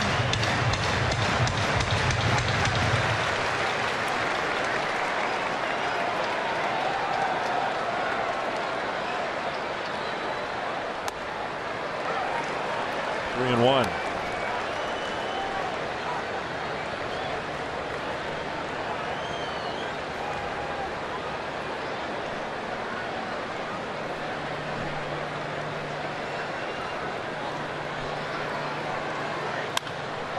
Hard but foul.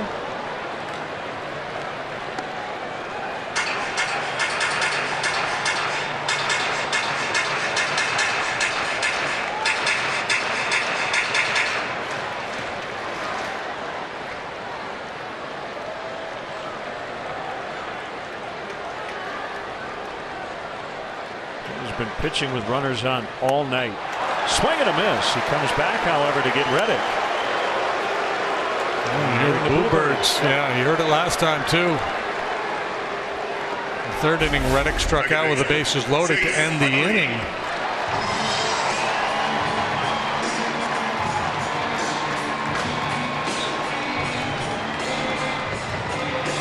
The swing is pretty long right there. That's long and slow.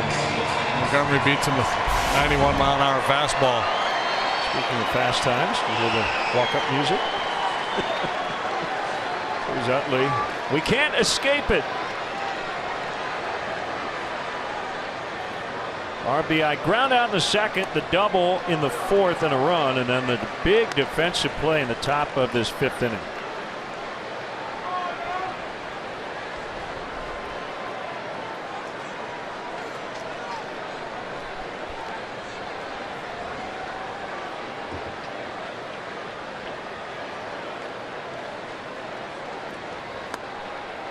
One and one. Dodgers were recently in Philadelphia to mark the return of Utley to Philadelphia for the first time after being traded away, and he had a big game, hit 2 home runs, one of them a grand slam. 2 curtain calls on the road.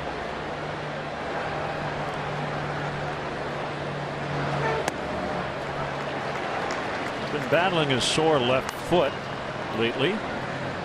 Philly fans willing to honor their past because the present isn't really good. They're 59 and 68. The future's looking up though. They got some good young players in their system.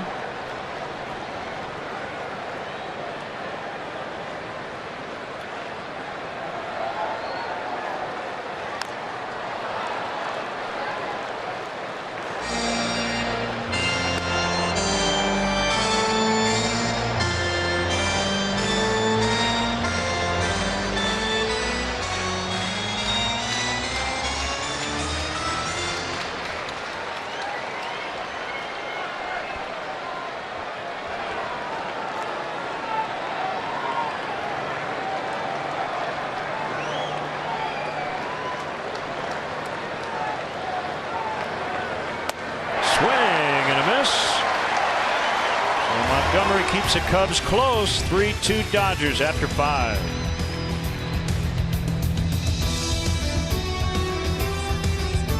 Side bank. It's about time. Pedro Baez, right-hander on for the Dodgers. So they get exactly 5 innings. They've been averaging under 5 innings a start here in the second half. But Norris went 5, gave up 2 runs on 3 hits. Maya is a hard-throwing right-hander on for the 60th time. And you see he's been tough to hit. 41 hits in 60 innings, so 190 batting average, but 11 home runs. That gets your attention, doesn't it? 16 walks, 66 punch-outs. Can go upper 90s in terms of his fastball velocity, and then he'll mix in sliders and change-ups. Former position player.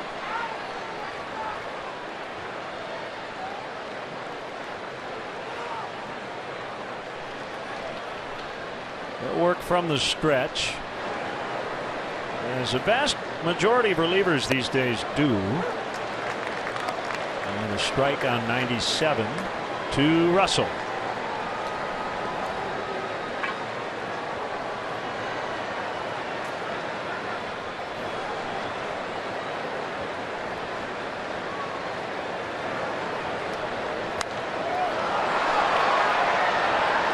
Held out of play.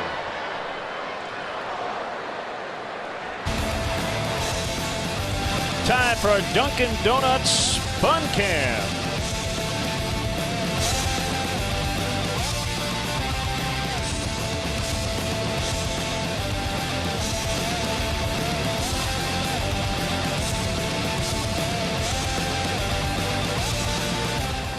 A lot of celebrities in the house, including that luxury suite we were showing you. Tom Ricketts hosting a few celebs. Chicago people, Cub fans. Joel Murray, saw Jeremy Piven. I know Jeff Garland is in the house, and Carl Edwards is here. He's in the bullpen.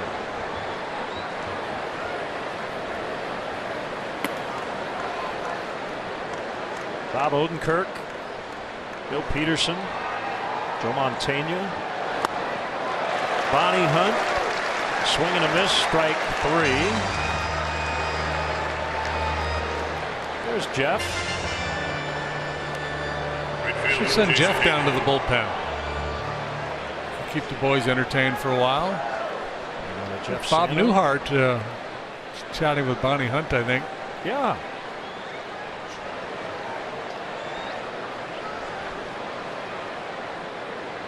Newhart. I think that's Bonnie with her back to us. Yeah, one that says Hunt on her jersey. They're probably her. Hayward fouls out of play.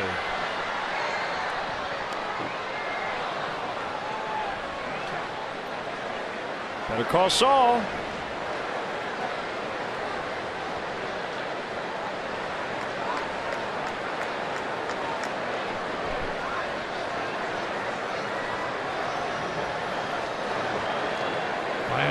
Spent the first 6 years of his career as an infielder, primarily third baseman.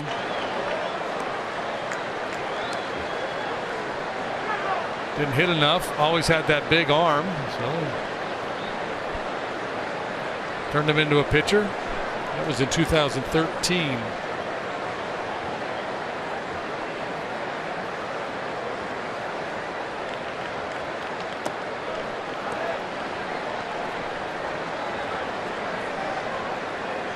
Funny though, I'm reading their media guide here, and twice he was in the Futures game as a position player. The Southern League All-Star as a third baseman. Must have just hit the wall offensively.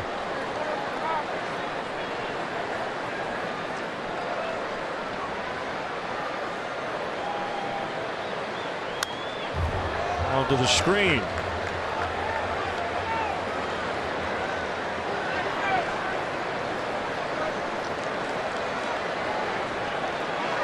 Saw Ron Say on the field before the game.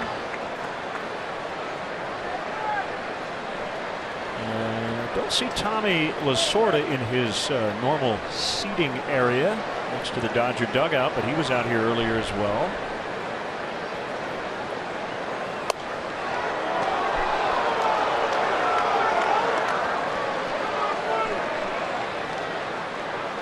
Three and two the count on Hayward.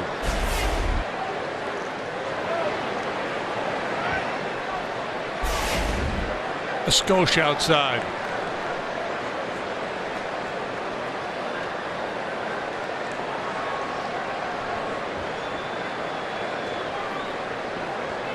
Our closer, Kenley Jansen, one of the best in the business. He too a former position player. He was a catcher.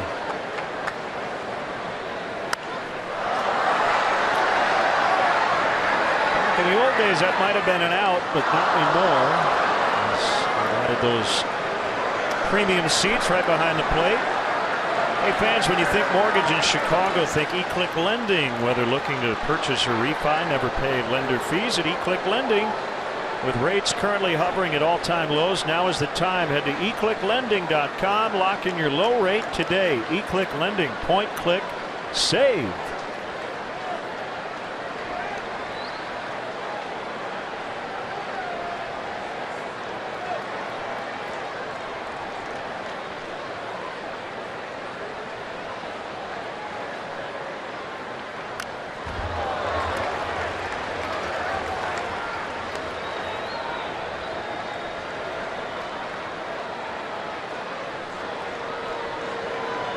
Soler on deck. Baez staying with the fastball, 97, 98.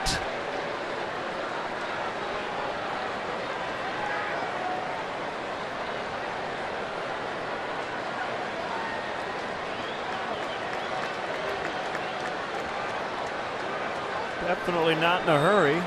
Takes his time between pitches. And we'll have another 3-2 coming up.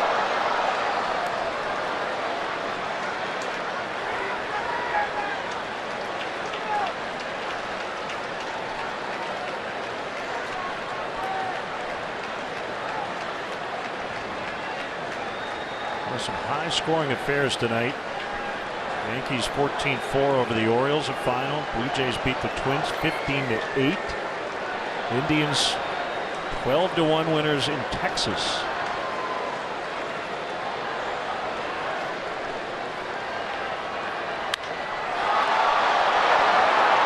Hernandez into left center, and he's got it.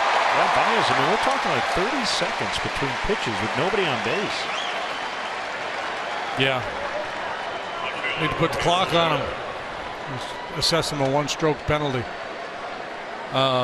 Speaking of Toronto, Deoner Navarro traded back to Toronto from the White Sox.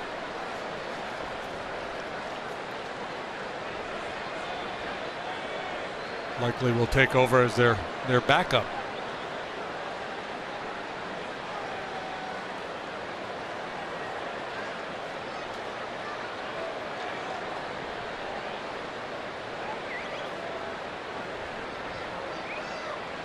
Two down. Here's Soler and the pitch. It's a strike.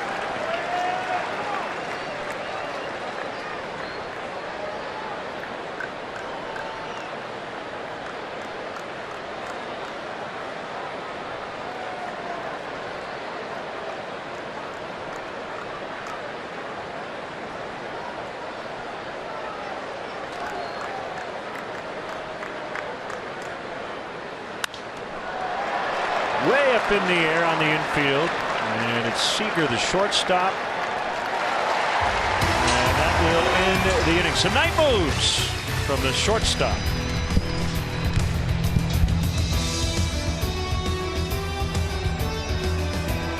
Lakeside Bank, it's about time. Carl Edwards Jr., the lanky right-hander, on for the bottom of the sixth. 1-1, 3.52 the ERA. 23rd appearance for Carl. Opposing batters hitting 120 against him.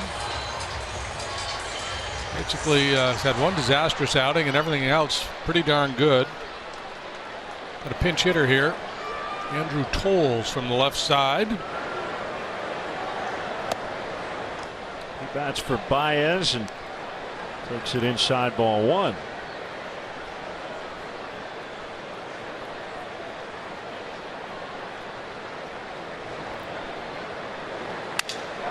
And he lines right to Rizzo for the out.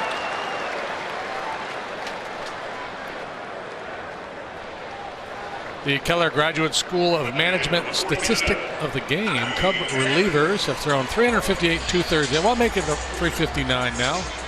Fewest in the National League. Starters have been so good, pitching so many innings, they've taken a lot of heat off that bullpen.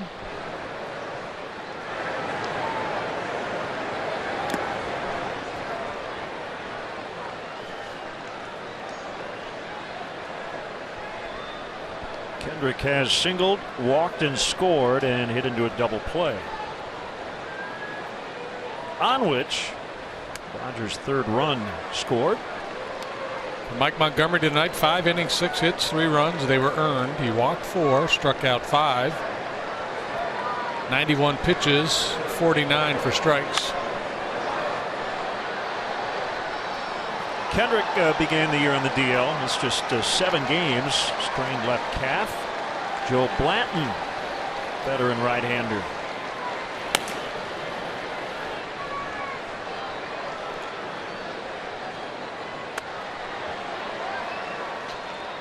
Two on the former Angel. It's Travis Wood. Second year as a Dodger. 11th year in the majors for Howie Kendrick to pitch. Blown away. High average hitter, line drive hitter with some power.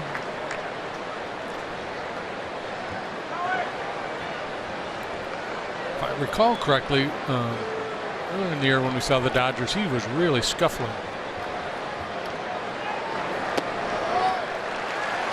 Draws the walk.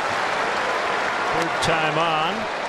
In Chicago, your first alert in severe weather starts with live Doppler 7 Max. It's the most powerful, most accurate radar you can watch. Watch live Doppler 7 Max on ABC 7 Eyewitness News and the ABC 7 Chicago News app today.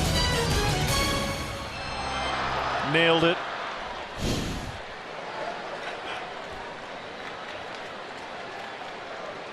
Here's Seager. He's doubled twice and struck out. Got to hit that stinger.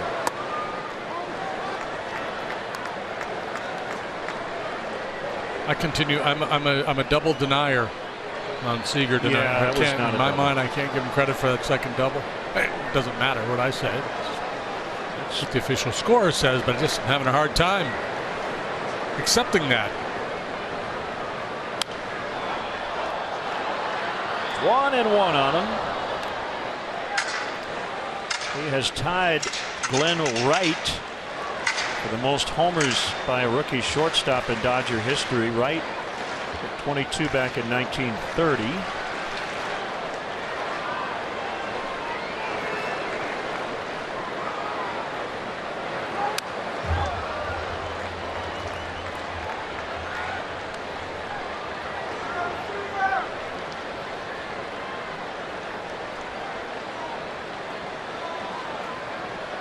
Decent chance Seager will set LA Dodger rookie records in a few categories.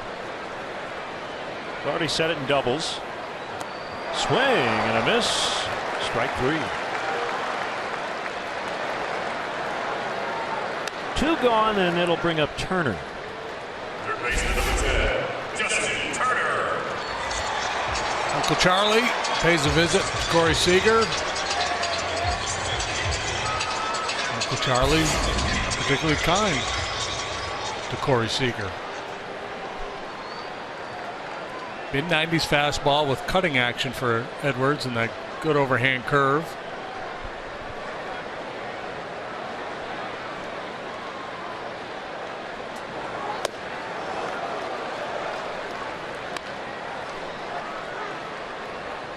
One strike on him.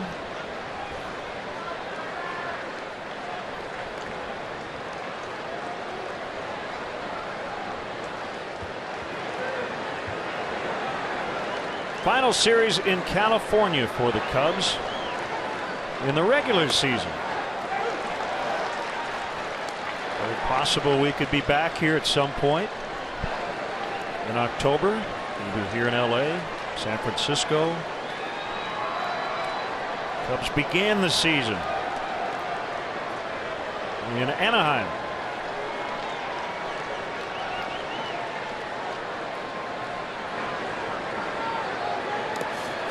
gets away. Kendrick to second on a wild pitch.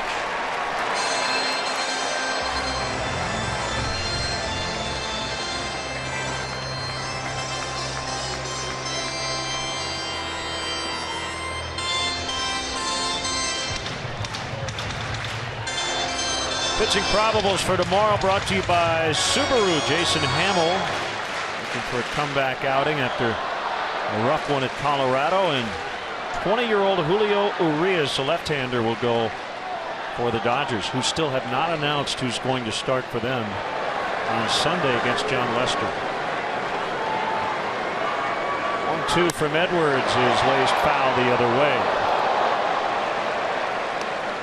Nice grab by a fan with a glove in the front row.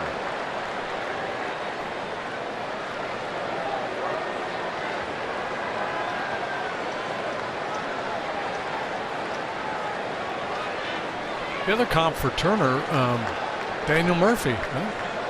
Good player who kind of taking it to the next level at a later stage of his career. Swing and a miss. Edwards with a scoreless sixth with a couple of strikeouts to boot.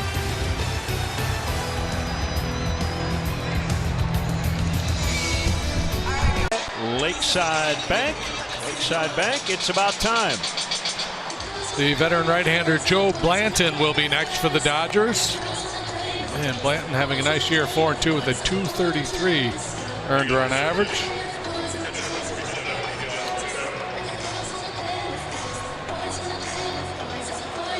The numbers on Blanton. He retired a couple of years ago before changing his mind last year. Yeah, it's an interesting story.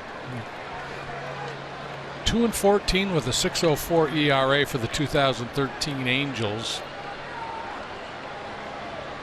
2014 he pitched in the minor leagues just a couple of times.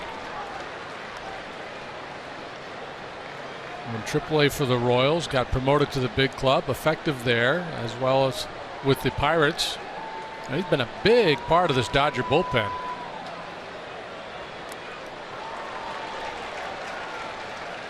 Two strikes on Montero, who has walked twice. Matt Caesar is on deck.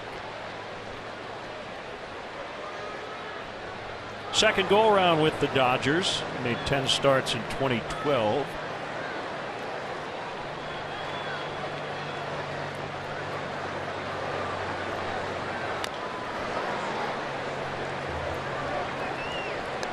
Cooled off a bit and into the low to mid 60s, but still a very comfortable night in Chavez Ravine. Justin Grimm is up. So Blanton, the former starter, works with a 4-pitch mix, and a lot of guys, when they make the transition from the rotation to the bullpen, will scuttle a couple of those pitches. Not so with Blanton, and that's why he's been so successful. The ability to command all of his pitches, really keeping hitters off balance. He's got a little more velocity working out of the pen than he did as a starter. Kind of just air it out for an inning or two. Let's take a look around for the State Farm neighborhood fans of the game. Where are they? Where are they? There's one. There's some.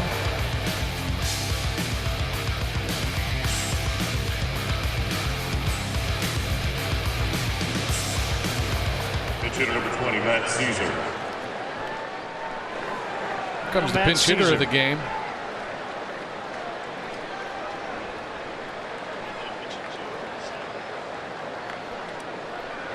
Rick Honeycutt trotting out of the Dodger dugout to deliver the scouting report on Caesar.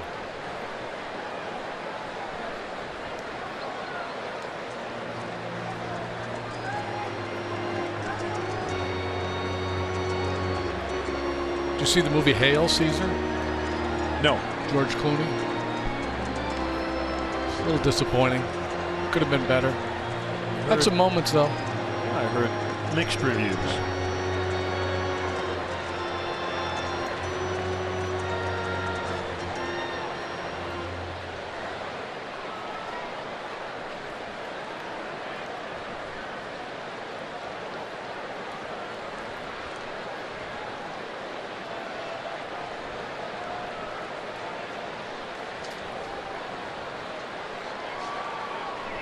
So righty to righty.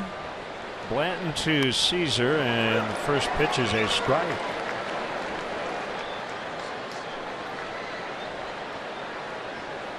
Good sharp curveball that Blanton features. Throwing it more now than he ever has. Shallow right. Utley's got it. He was emphatically waving off Reddick to avoid a collision out there. Download the ABC 7 Chicago News app. You'll get breaking news, local headlines, plus live Doppler 7 Max, Chicago's most accurate radar in severe weather. The ABC 7 Chicago News app. Download it today. Come on. I mean, I'm 2 for 2. You're natural. You don't hit it right on the button. You kind of just leave about a second and a half for the da-da-da-da-da-da. You've been practicing at home.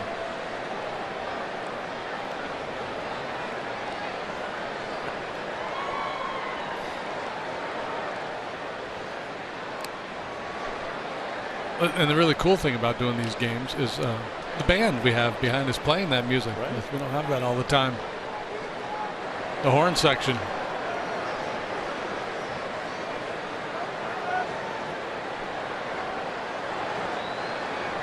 1-1 to Fowler. Blanton's stuff.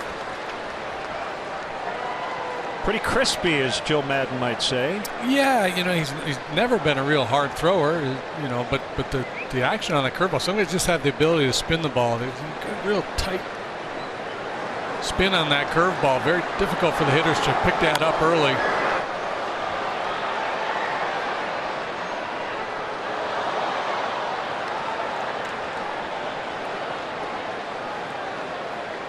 He only throws his fastball 30% of the time. Throws his slider more than anything.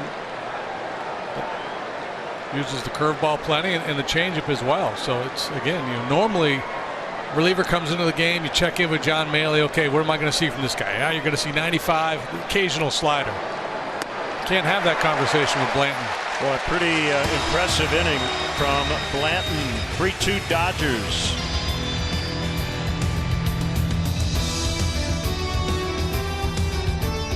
By Lakeside Bank. Lakeside Bank. It's about time. Next man out of the chute for the Cubs. Right-hander Justin Grimm.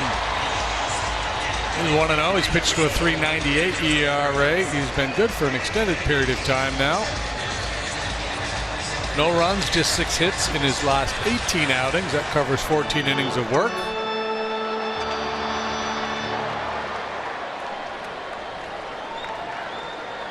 Montgomery, Edwards, and now Grimm.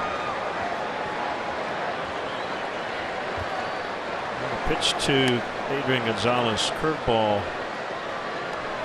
This is for ball 1. Your thoughts on the starter tonight? Montgomery, 5 innings, 3 runs, 6 hits, 4 walks, so there was a lot of traffic. Yeah, you know, it's one of those bend don't break kind of outings. He avoided the big inning. But I think he would tell you he was much sharper in his outing at Colorado. Again, Marquez, the home plate umpire, I thought was tight tonight, and that was a challenge for both pitchers. Alfonso Marquez back there tonight. 2-0 on Gonzalez. Yeah, and I'm not saying Alfonso was brutal, and he missed a lot of pitches right down the heart of the plate. It was just a lot of those that he just called there, he wasn't calling earlier. A lot of those borderline pitches were not going the way of the pitcher.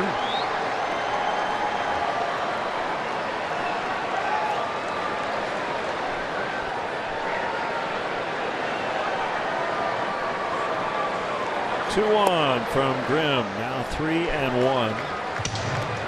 Gonzalez, a career .291 hitter, 305 home runs.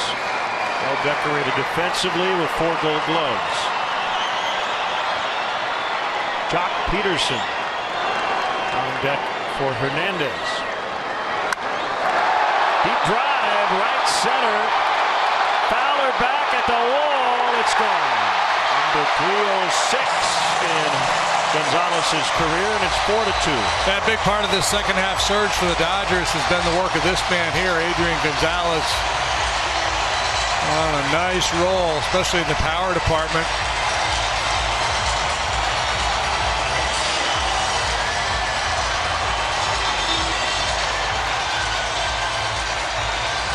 Dodgers as a team up over 270 since the All-Star break in terms of batting average. This is the Mercedes-Benz drive of the game. Bottom half of the seventh, and a very important run with one big swing of the bat by Adrian Gonzalez.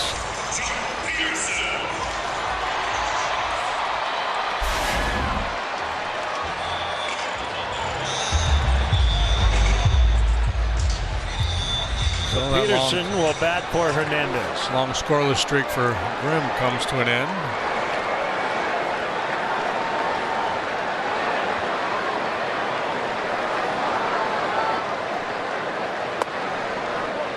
Curve outside for a ball. Peterson had a very nice rookie year last year. Has progressed even more so this year. Contact rate up significantly over last season. Last year had an all-star first half and then struggled after the break. He just got tied up in knots and just, it was too much swing and miss in his game. He still strikes out a lot. But he's getting to fastballs this year that he did not get to last year, especially in that second half. It's the first run allowed by Justin Grimm in his last 19 appearances. And a scoreless streak that was at 14 innings over that time period comes to an end. First homer allowed since June 6th. So he had made 28 consecutive appearances without a home run before tonight. That one into the right field corner and foul. And when you look at the overall numbers on Justin, one of the issues for him this year, he has not been able to neutralize left-handed batters like he has in the past.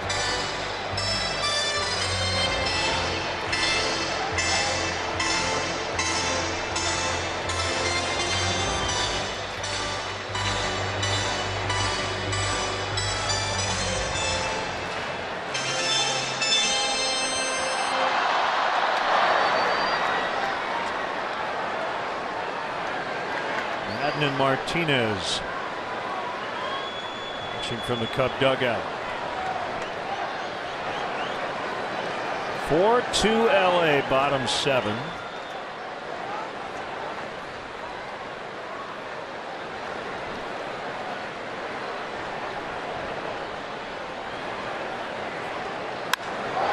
That one hit well. It'll hold up for Fowler.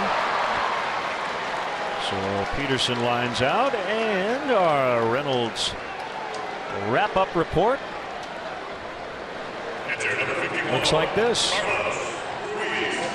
of the 4 Dodger runs scoring on groundouts, 1 on a double play ball. Corey Seager has been red hot at the plate, and that has continued tonight. And the line on the starter, Mike Montgomery. 2 of those 4 walks were leadoff walks, and they both came around to score.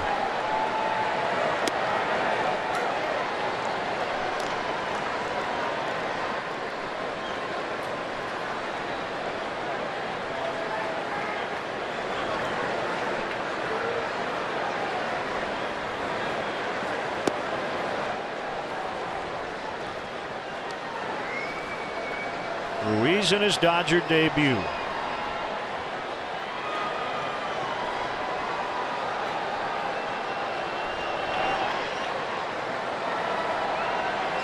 Grimm's 1-1. 2 bouncer to the shortstop Russell.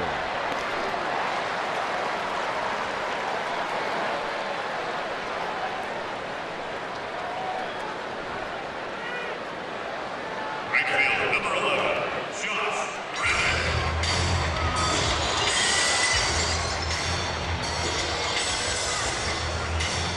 Tough night for Reddick. He hit a ball hard his first time up, but it was knocked down by pitcher Montgomery. He has struck out with runners on base both times since.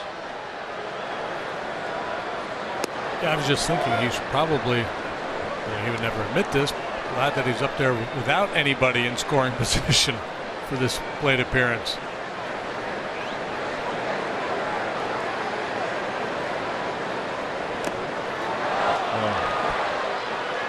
That's a swing of a man tied up. Yep. Hey, I was watching the game the other night on ESPN. And it was Boog. There's a knock. You know, guys, they hear the fans. They might say they don't, but they do. When you get boo birds, then you get a hit, and you hear the sarcastic cheer. Yeah. But Boog Shambi was working the game with Bobby Valentine and Eduardo Perez. Bobby Valentine brought up a very interesting point. He argues that the check swing should no longer ever be a strike. So if you were talking about if you were looking to get more offense in the game, that's one of the things. It has to be a full swing. Full swing, and all check swings are not swings.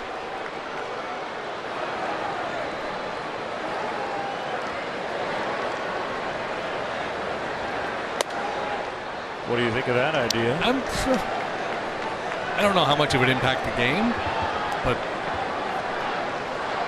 it's play with it in the minor leagues. See what it looks like.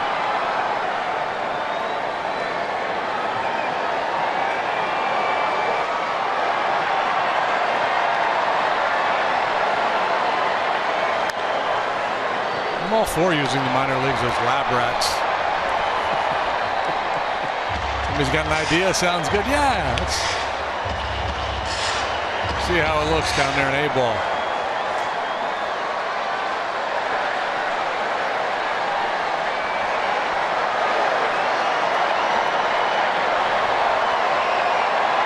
They are doing the wave here at Dodger Stadium. As Utley lifts on strike 2. 1-2.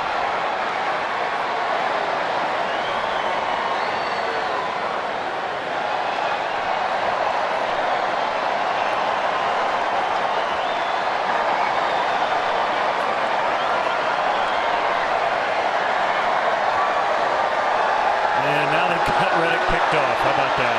And the Bluebirds will probably be out again as the inning comes to an end. Leadoff homer by Gonzalez. It's now 4-2.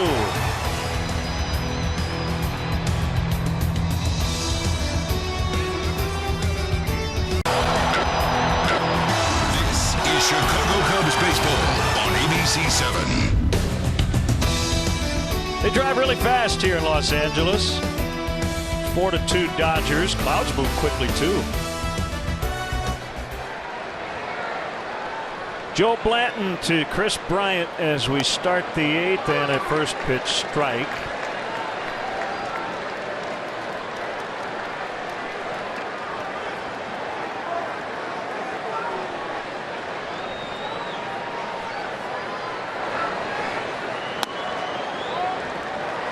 Time for the Keller Graduate School of Management. League leaders, home runs, National League. Chris Bryant just one off the pace set by Nolan Arenado. These Rockies lost in D.C. tonight, 8-5. Gio Gonzalez got his 100th career win. Daniel Murphy got his 500th career RBI.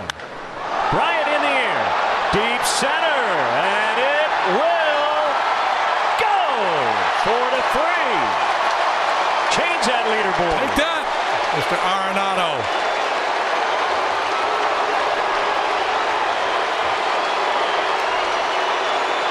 Number 34.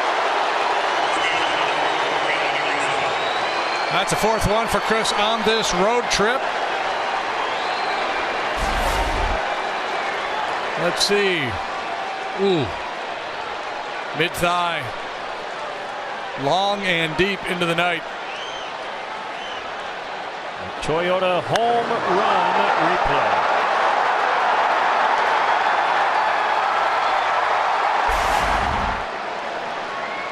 So now one swing ball game, and Rizzo is trying to tie it on that cut, but he could not find the slider.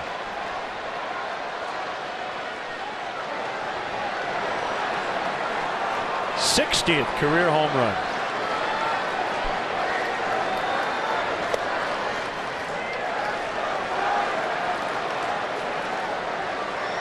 It's like he has some sort of ESP or something. To throw up that home run leaderboard, and the next thing you know, the ball is flying out of the ballpark.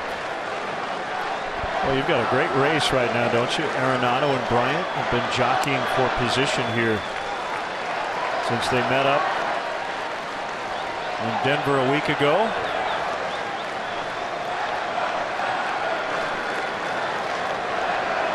It's got the Cub fans in the ballpark stirred up. Hit hard. That's Turner, the third baseman, in the shift.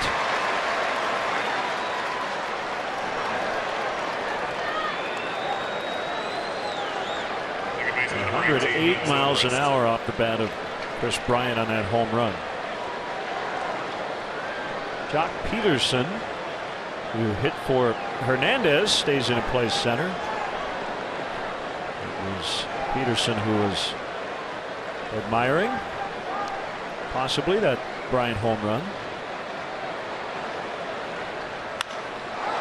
Zobrist to center, and Peterson will have room to catch this one. Looks like his hat's not all the way Yeah, on. he got the hat tipped back, blowing bubbles. He's having a big time out there tonight.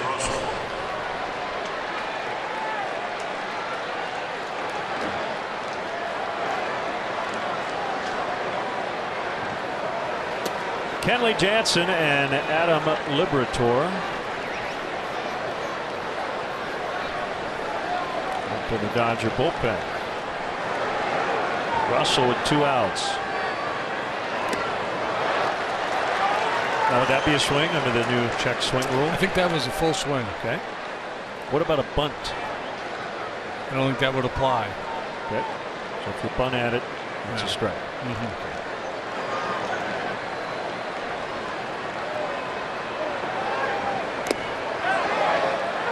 They wouldn't even appeal. They wouldn't even appeal. They wouldn't even ask. It would just be a Check swing rule. No swing. Under the Bobby V rule.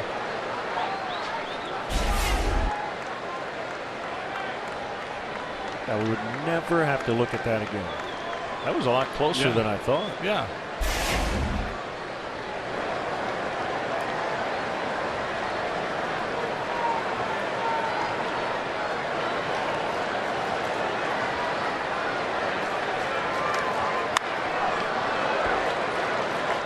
I'd be in favor of having like a tally somewhere in the ballpark, and you get so many, like, you check your swing, a little slash goes up, and if you check it again, then it's a strike.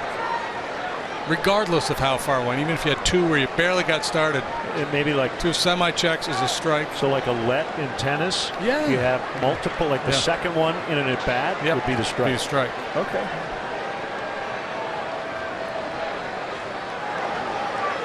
And would the threshold for the check swing be the same as now, or just any sort of any sort of movement toward the pitch? Even the ones that now we go, yeah, he clearly checked, but he started. So 2 of those would equal a strike.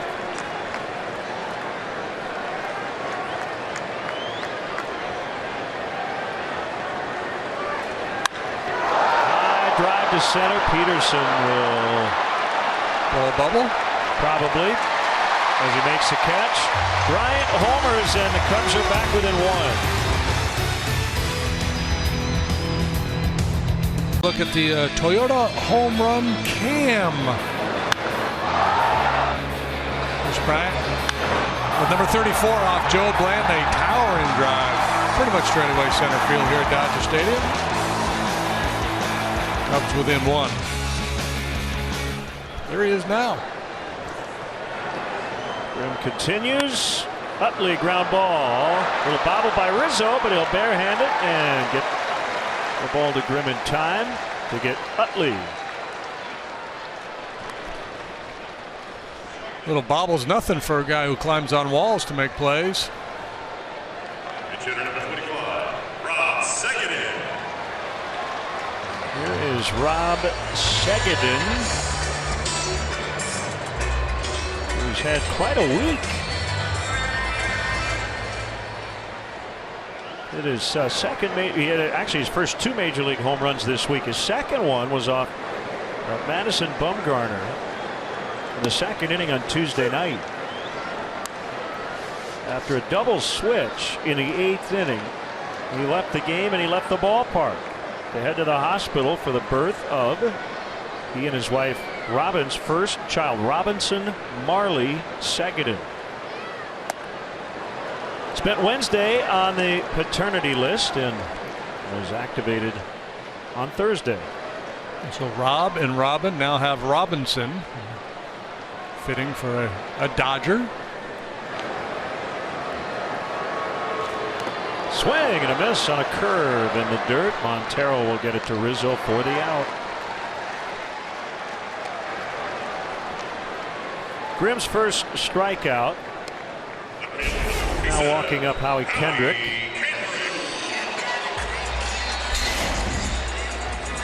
Grimm and Blanton, we got 2 pretty good curveballers out there tonight.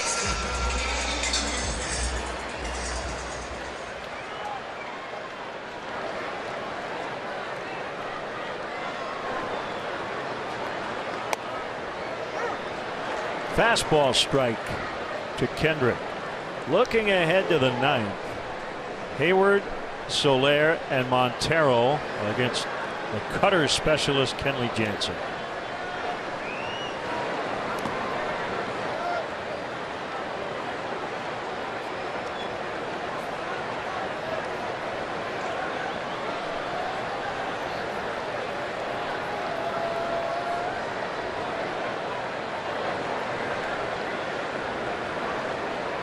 Another converted position player, Kenley Jansen. But first things first, Grimm's got to get out of this 8th inning. Try to keep this a 1-run ball game.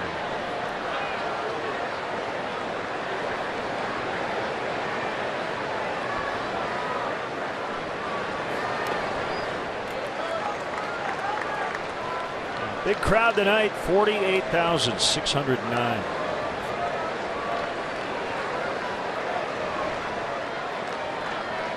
Fireworks night. They had a Beatles tribute band, the Fab Four.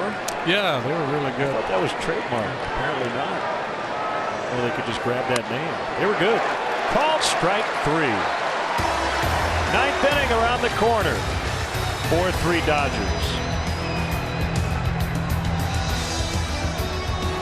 All new 2016 Mazda CX-9. Mazda driving matters.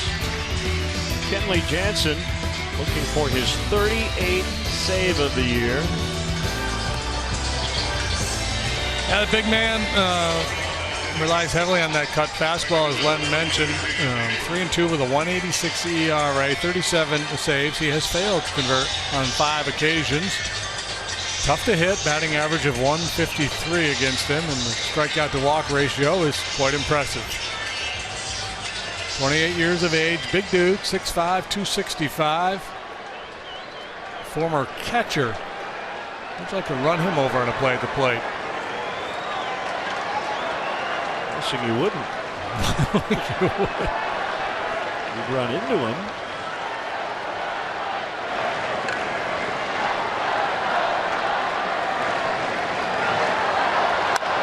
Hayward starts the 9th with an extra base hit. Tying run is at second with nobody out. You can count on seeing that cut fastball. He throws it over 90% of the time, so if he doesn't get it in his spot, you can get to him. Usually more effective when that ball's up and in a little bit on the hands, especially against a guy like Hayward. But Jason, he got it ready early and was able to get to it.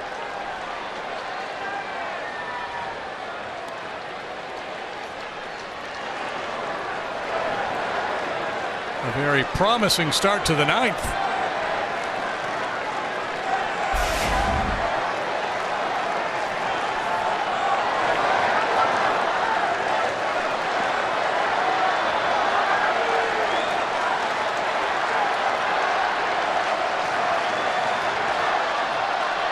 3 shots at it here.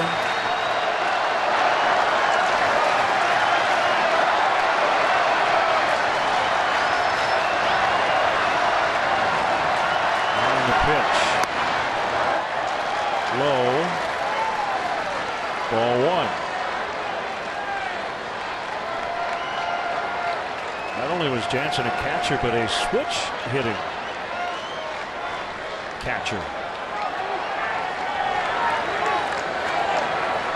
And Curacao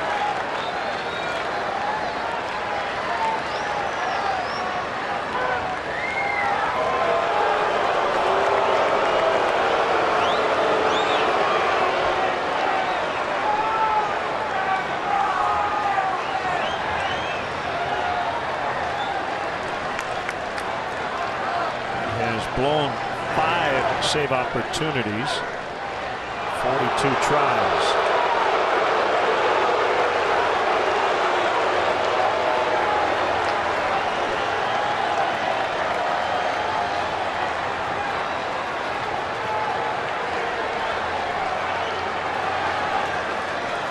Four-three ball game, 9th inning.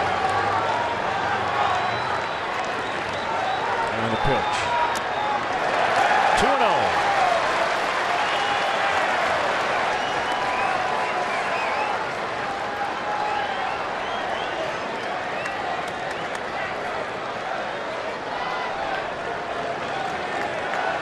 Jansen much more of a fly ball pitcher than a ground ball guy.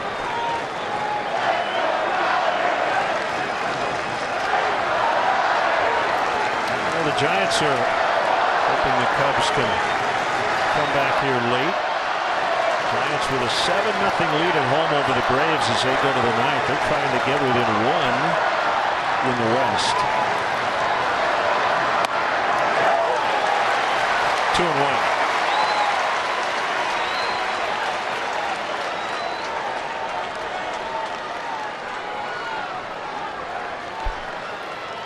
Montero on deck.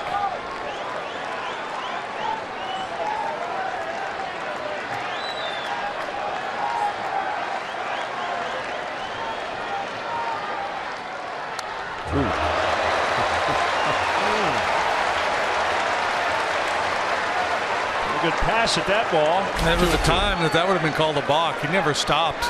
Didn't look like it. Never see that called anymore. Aroldis Chapman.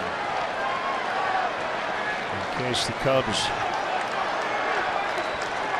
tie or take the lead. Well, we're talking about Baez slowing it down with men on base. Yeah. Ooh, Jansen.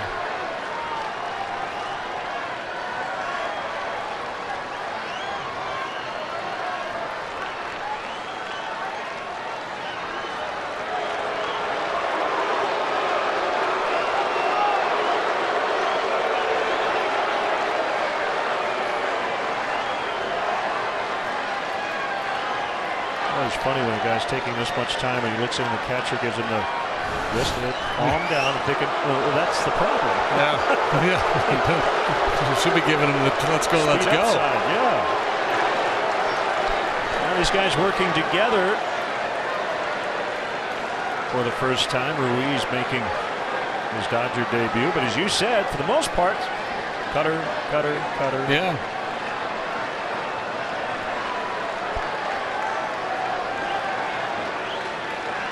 Sometimes he'll get on top of it, throw more of a slider.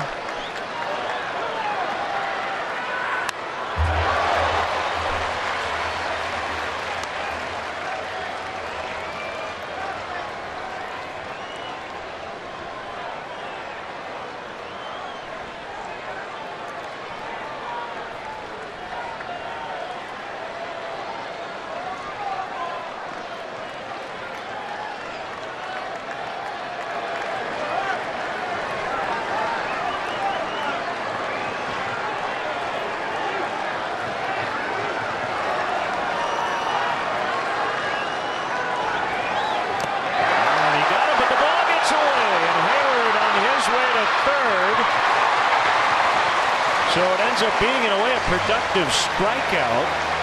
Tying run now 90 feet away with 1 out, and Miguel Montero coming up. Yeah, absolutely.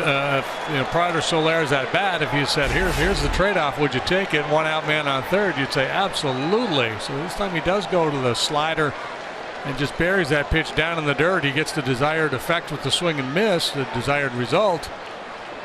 But Ruiz can't contain it, and Hayward gets to third. Take it with a grain of salt, because not all of his appearances were against this particular core group, but 16 career appearances for Jansen. He has given up 1 run against the Cubs. Now 29 strikeouts and only 2 walks. And he has been absolutely dominating in his previous matchups. Infield in, and the ball gets away from Ruiz, and Hayward will score. We're tied. 4-4 in the ninth. And don't you know that's going to have the A.J. Ellis supporters riled up. And again, Ruiz, he's solid back there, and it's tough to catch a guy like Jansen, especially when you haven't done it in the past. And he's trying to get that cutter in, and it just backs up and sails off the tip of the glove. Hayward with a leadoff double comes home with a tying run. How about that? Waiting to hear how they're going to score. I guess a wild pitch. There you go. 2 wild pitches in the inning, and we're tied up at 4. Montero deep left, but Kendrick for the out. 2 down. And it'll be Wilson Contreras off the bench.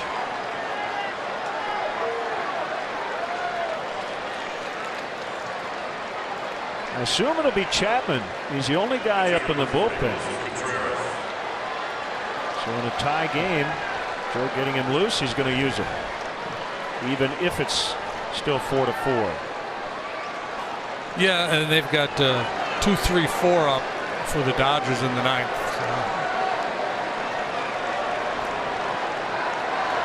So I'd like to see Chapman deal with the middle of their order and then adjust from there. Swing and a miss. Nice work. Jason Hayward with a leadoff double. Moved to third on a wild pitch. Scored on a wild pitch.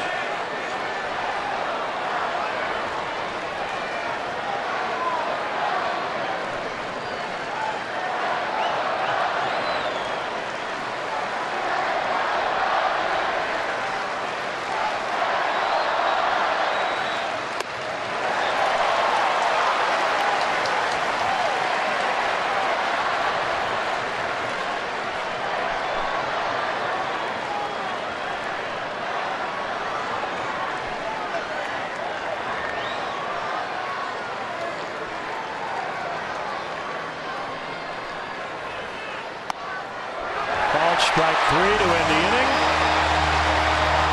Cubs have tied it with the leadoff double from Hayward, and back-to-back wild pitches. 4-4.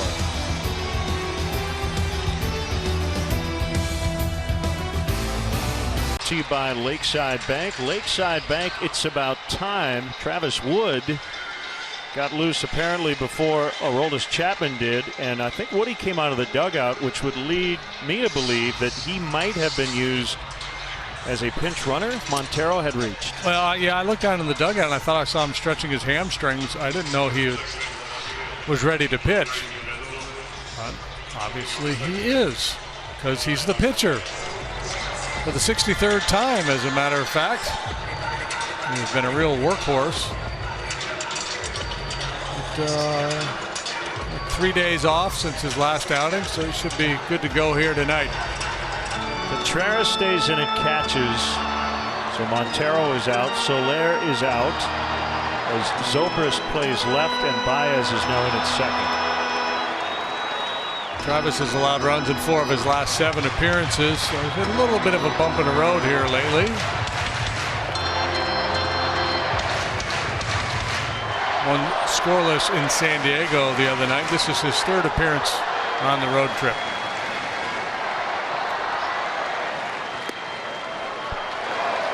As you mentioned, tough part of the order.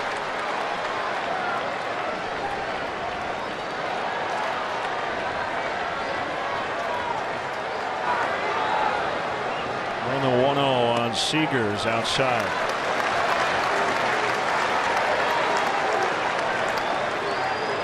Two balls, no strikes. Bottom of the ninth.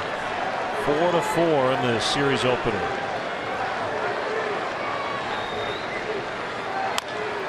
Attack foul.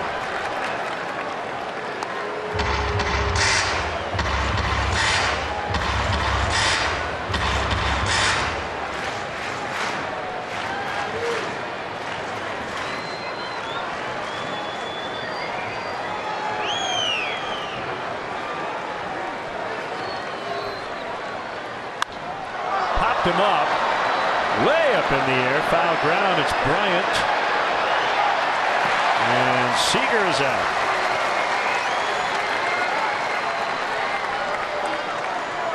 Third baseman, number 10, Justin Turner.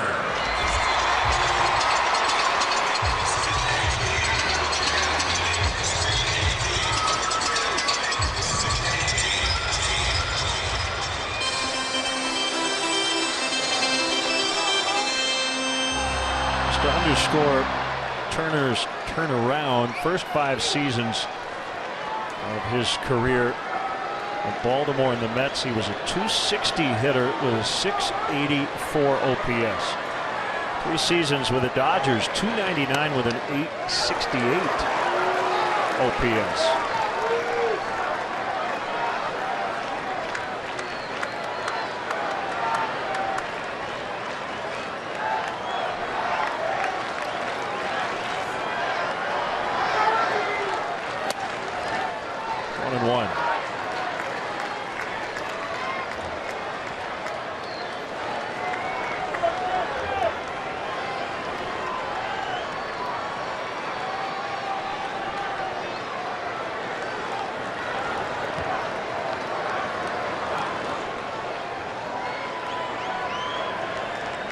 Deep down, Travis still has thoughts of being a starting pitcher again down the road, but he has become a utility pitcher slash pinch runner slash pinch hitter slash position player. You do it all. Like a Ginsu knife? Yeah. It's like a Swiss Army knife.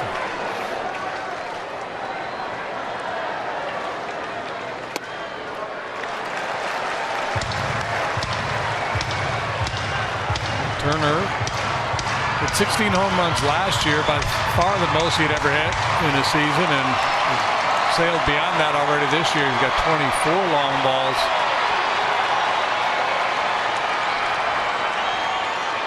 The 3-1. He was trying to end it with that swing, 3-2. Now they're hoping for extras at the corner tap in Clarksville, Iowa.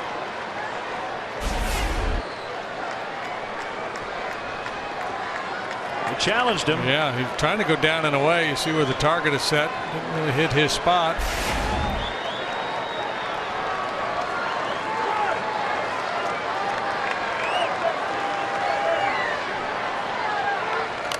He got it. 2 down. Nice comeback. Turner 0 for 5 tonight. Has not hit the ball out of the infield. 3 groundouts and a couple of punch-outs. Won't be able to say that Wood didn't challenge him either. 3-1, 3-2, pretty aggressive with the fastball.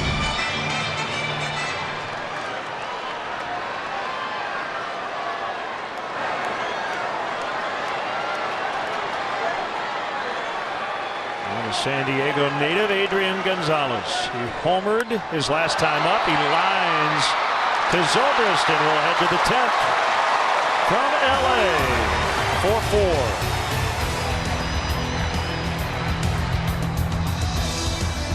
4-4. Innings, and left-hander Adam Liberatore is on for the Dodgers. Norris, Baez, Blanton, Jansen, and now Liberatore.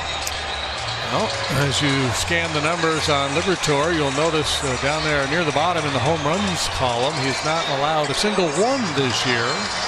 36 1/3 innings of work. Batting average against just 171. has walked 14 in 36 innings. Not giving up a whole lot of damage, is he? Fastball, slider, changeup. Look out! A base hit. Fowler greets him with a comebacker right back through the box. Charlie browned him. Liberatore just came off the DL a week ago. Almost went right back on it.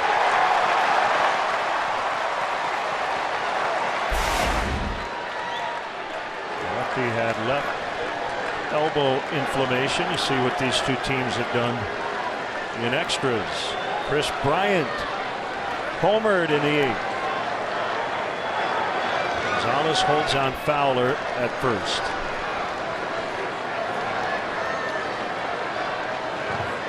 Here's a pitch. In the dirt, ball 1.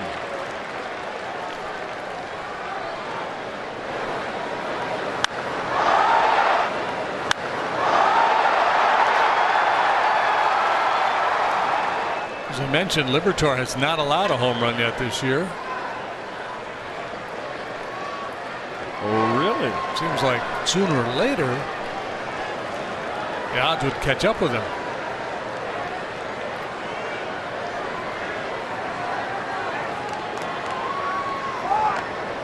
You know, and you see that and you think, well, this guy must just have a nasty sinker, like a Zach Britton type guy, but he's not an extreme ground ball pitcher.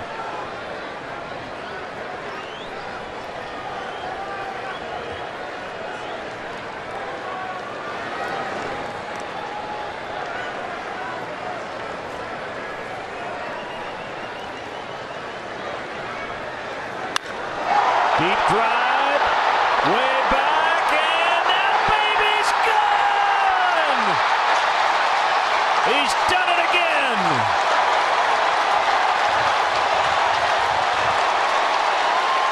Cubs lead in the 10th. Well, there you go. You have the guy who not allowed a home run all year. It's one of the best sluggers in all of baseball, and Bryant wins the war. Wow.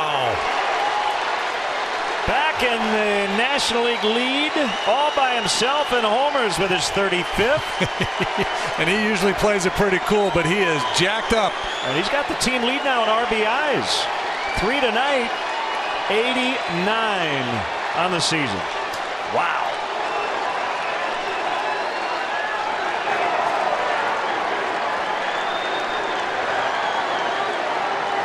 Still nobody out. Rizzo takes low and outside.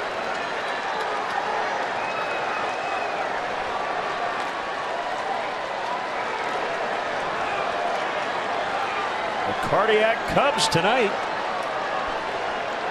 Coming back late. Now they have a 2-run lead in the 10th.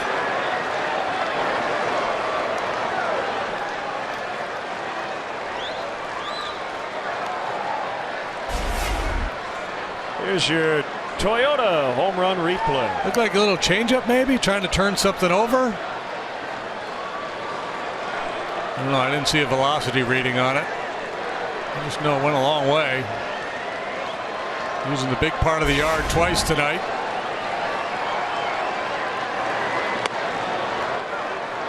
It left at 104. Not sure what it was doing when it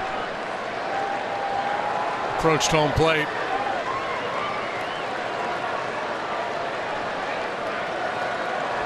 So Adam Liberatore has given up 1 home run this season. You would think. 3-1.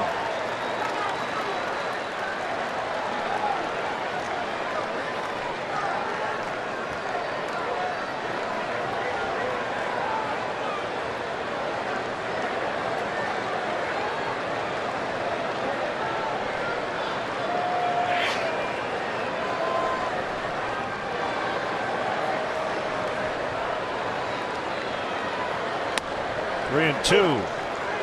Now it's Aroldis Chapman's game in the bottom of the 10th.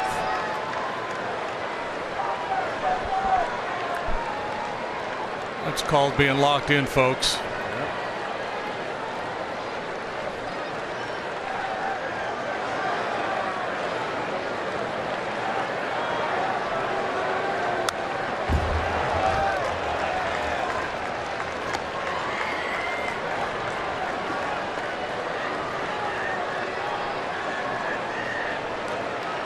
Fowler set the table. He got on. That kind of limits the options the pitcher has with Bryant up there. He can't pitch too cautiously. You walk him. You move Fowler into scoring position for Rizzo.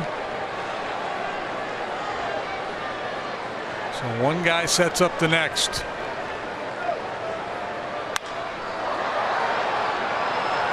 Kendrick in left to get Rizzo.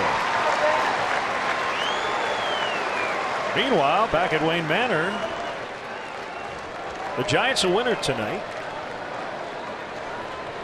Shut out the Braves 7-0. Jeff, some margin. Well, here's the thing. Usually around this time of the year, we talk about teams at the bottom of the standings playing spoiler. It's kind of like the Cubs now. They have such a commanding lead in their own division. But they're almost a spoiler. Yeah, so you're seeing how they're going to influence this Western Division race with these games against the Dodgers and then the Giants coming in on the next homestand. In other words, this game matters way more to the Dodgers and the Giants than it does to the Cubs. Sure. Yeah. Absolutely.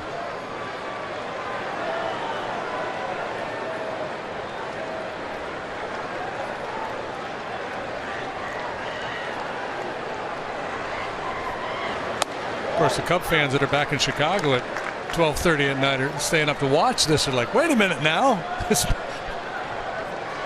We're not turning the TV off till this thing is over.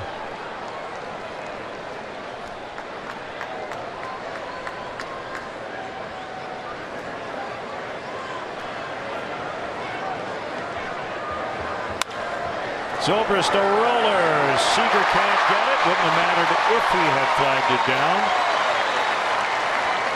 And that's Ben's first hit of the night.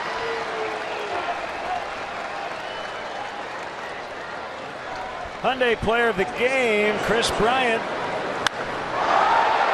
His MVP credentials have been enhanced quite a bit over the last week and a half or so, starting with that 5 for 5 before this road trip.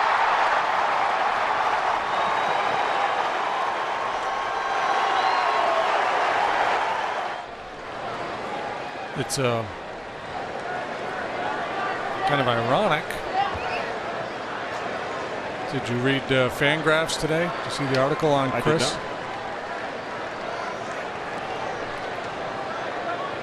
I did not. And I don't know the math, but I'll look it up. But the gist of the article was, if you're trying to make a case against Chris for MVP, and this guy was, the story went on to say what a great player and the great year he's having, but he said if you wanted to make a case against him, it would be the quote-unquote clutch situations. Oh, okay, right. It's so right on cue. Yeah, tonight, boom, boom. huh? Home run 8th, home run 10th. Jeff Sullivan wrote it. The one problem with Chris Bryant's MVP case. He points out that he may be, or probably, is the best all-around player in the National League. But they've got one of their charts on, clutch hitters. According to the formulations that I don't know, I can't quite wrap my brain around, and he's not performed well in those situations. I guess what I would want to know or learn is that particular category of stats a repeatable thing where year to year? No. I don't think any of the statisticians, sabermeticians would say that argue that being clutch or choking or however you want to define it, one way or the other, is a repeatable skill set. But it's if you're trying to build a case against him, just for the sake of the article. Sure. On that kind of stuff, it feels like you are or you aren't until you are or you aren't. In other words, you say, well, Chris Bryant hasn't come up with he just did. Barry Bonds did not hit well in the postseason until he did. For me, it's more if you're generating offense and your team's winning a lot of games and you're a big reason why. I think that's the gist of this story. I think there's probably a guy poking around looking at all the numbers and going, oh, this is interesting. And I'm not sure how they define clutch. Who else is on this list? Michael Saunders is the least clutchy. Chris, Nelson Cruz, Randall Grichuk, which surprises me because it seems like he's Miguel Cabrera's on there. Wow. Okay. 7-2. And Addison Russell has Yes. maybe the most. He might be the clutchiest guy in the league this year.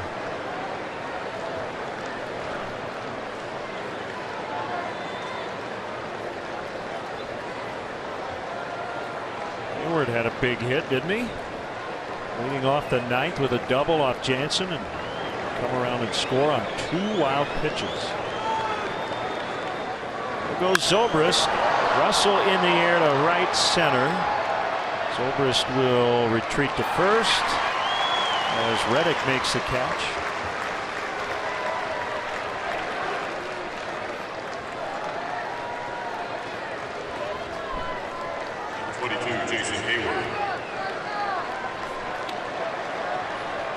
Yeah, I guess, you know, with runners in scoring position, 7th and later, game-winning RBIs, all those types of things.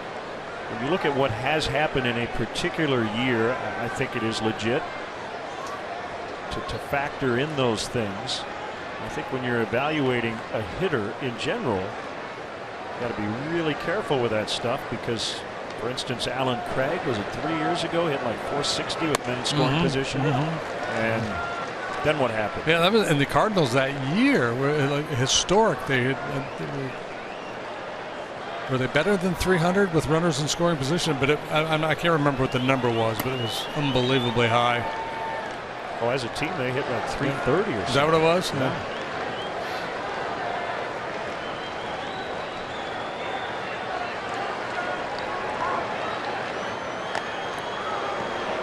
It could have been Baukish.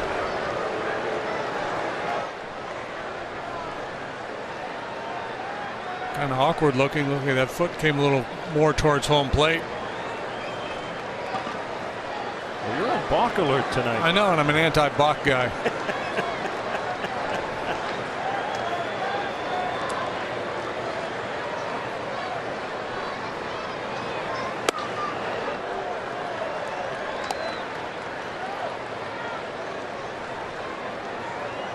But if you were ever going to call a balk, the most legitimate balk you could call would probably be a left-handed pitcher stepping towards home plate and throwing to first base. So to use a word you used earlier this inning, that would be the balkiest of moves? Yeah, just clearly trying to deceive the base runner. Off the end of the bat, this could drop, and it will. Perfectly placed out and left for Hayward.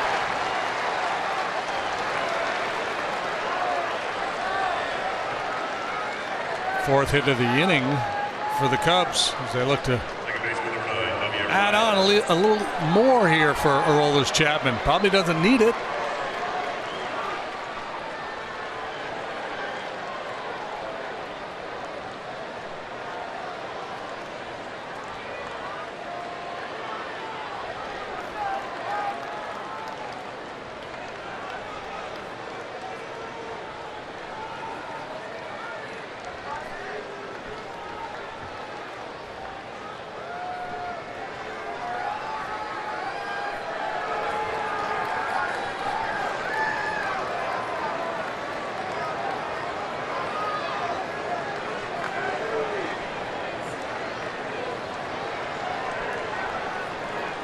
Baez with his first plate appearance.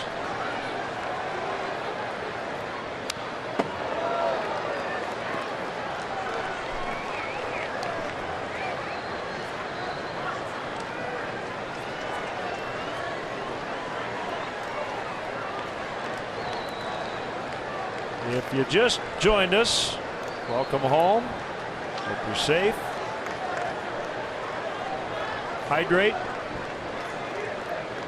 And Chris Bryant has hit 2 home runs since the 8th inning. Cubs were down 4-2 before he led off the 8th with a homer. Don't forget to put the pizza back in the fridge before you go to bed.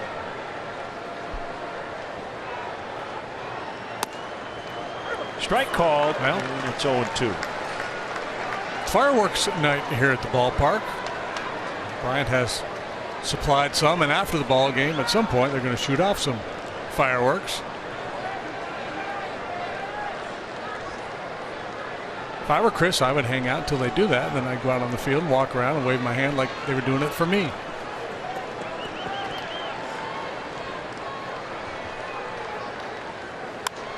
Out back. So if the Cubs break it wide open here, there's a just in case possibility. Rob Zastryzny is up along with Chapman.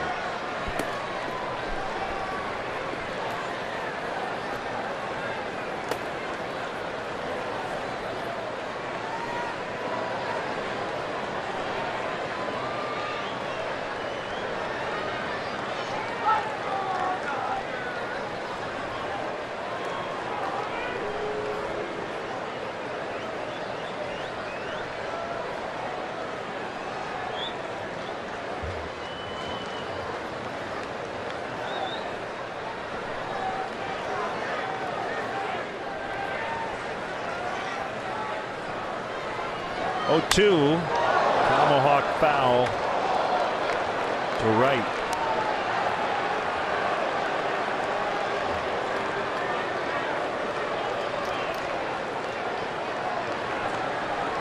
Yeah, the dude with the Bryant shirt.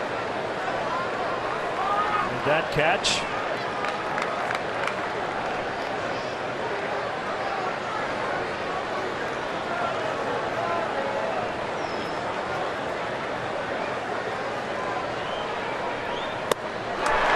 Struck him out, but the damage has been done. 6-4 in the 10th.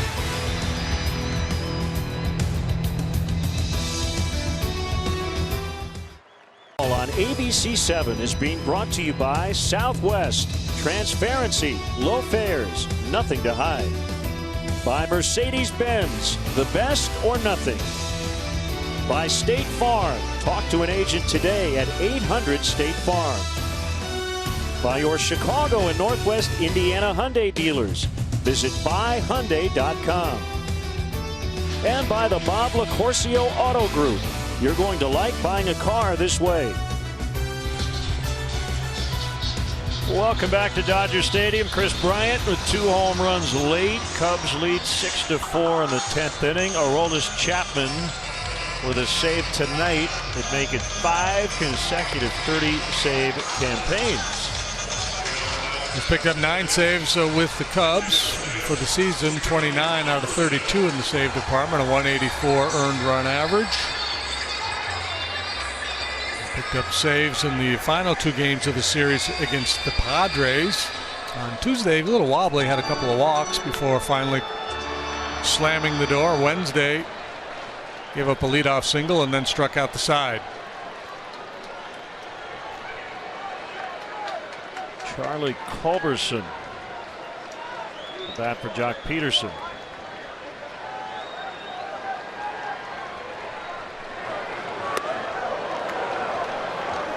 $101 on ball 1.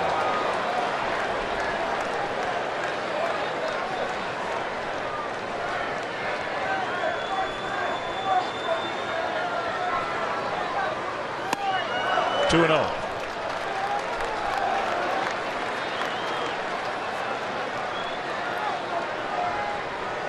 Culberson will be soon taking all the way here.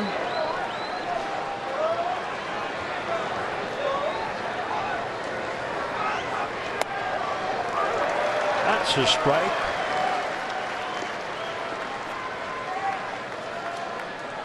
Culberson, a former Giant and Rocky. So 3rd National League West team. And a pitch. 3-1. Just recalled on Tuesday from AAA. Their AAA club is in Oklahoma City. This is the 3rd time he's been up with the big club this year. 260 hitter at AAA with 4 home runs.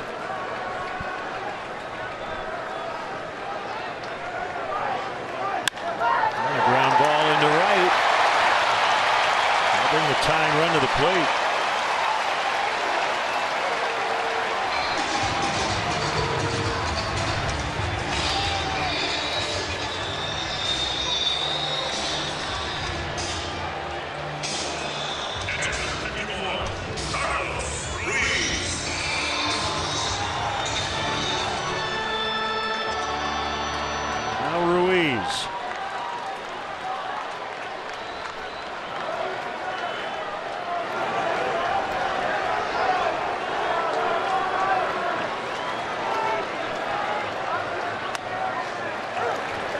knees for a strike. Early game tomorrow, just after 1 o'clock LA time. Jason Hamill and Julio Urias.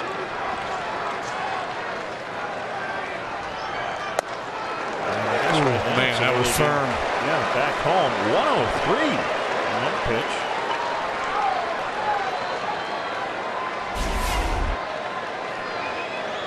Yeah, that's just a dart. 103-mile-an-hour dart. Contreras looking for a pickoff opportunity.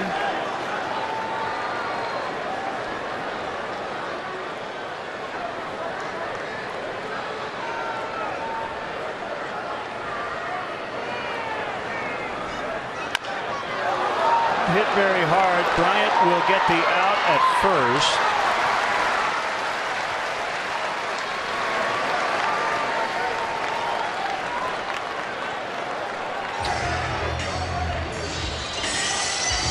Right field, number 11, Josh Reddick.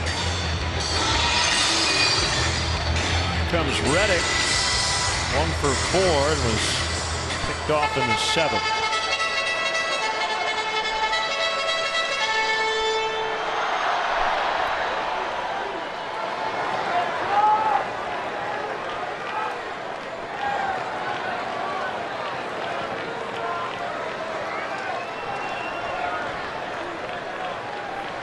So the deal they made with the A's, they got Reddick and Rich Hill. Both guys have spent time on the DL this year. I think that's a prerequisite to become a Dodger in 2016.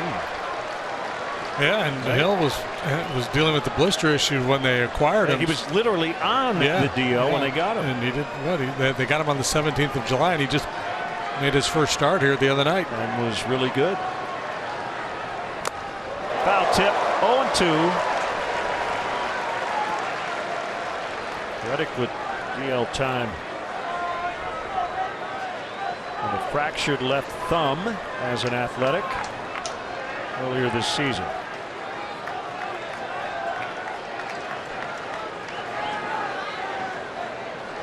Chapman ready.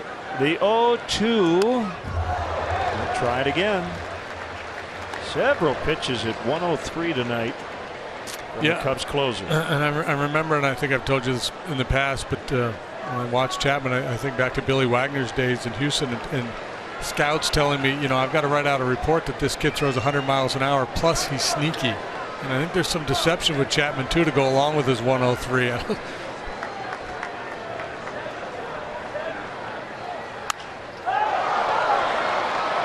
Good job by Reddick on that high fastball just to make contact. And we saw it with Culberson, even in a hitter's count. I think the approach, the smart approach against Chapman is, always just try to be short and quick to the ball. Don't load up, try to hit it a mile. Very few guys have that kind of bat speed.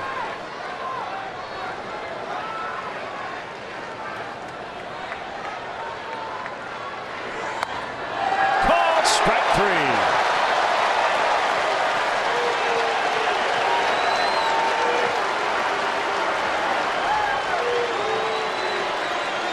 Two down.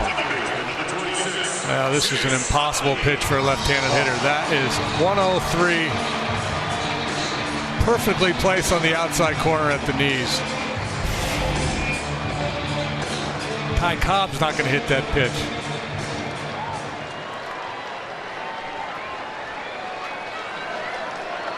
Utley with 2 gone. 10th inning, Cubs lead 6-4.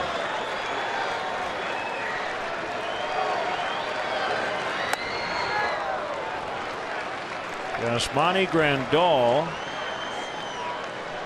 is now on deck.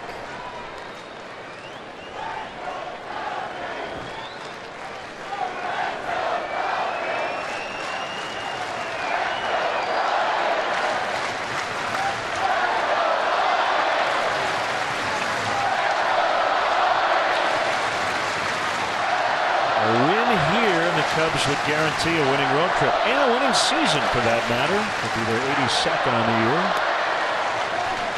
2-0.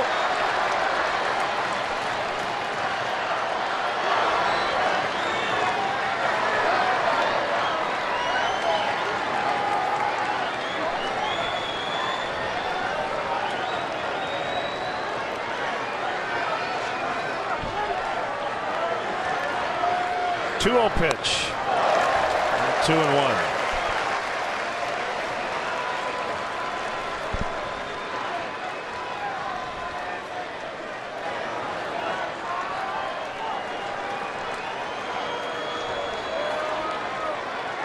Joel Murray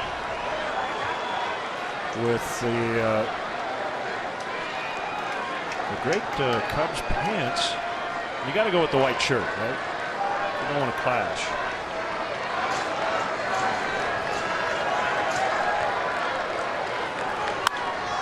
Out of the way. Cubs a strike away now.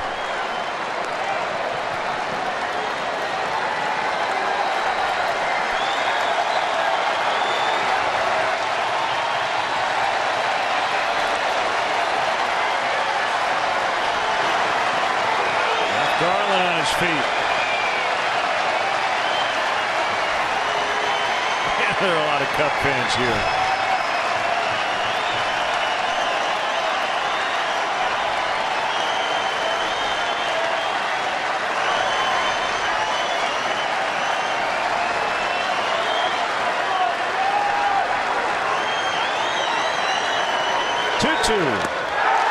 Cubs win.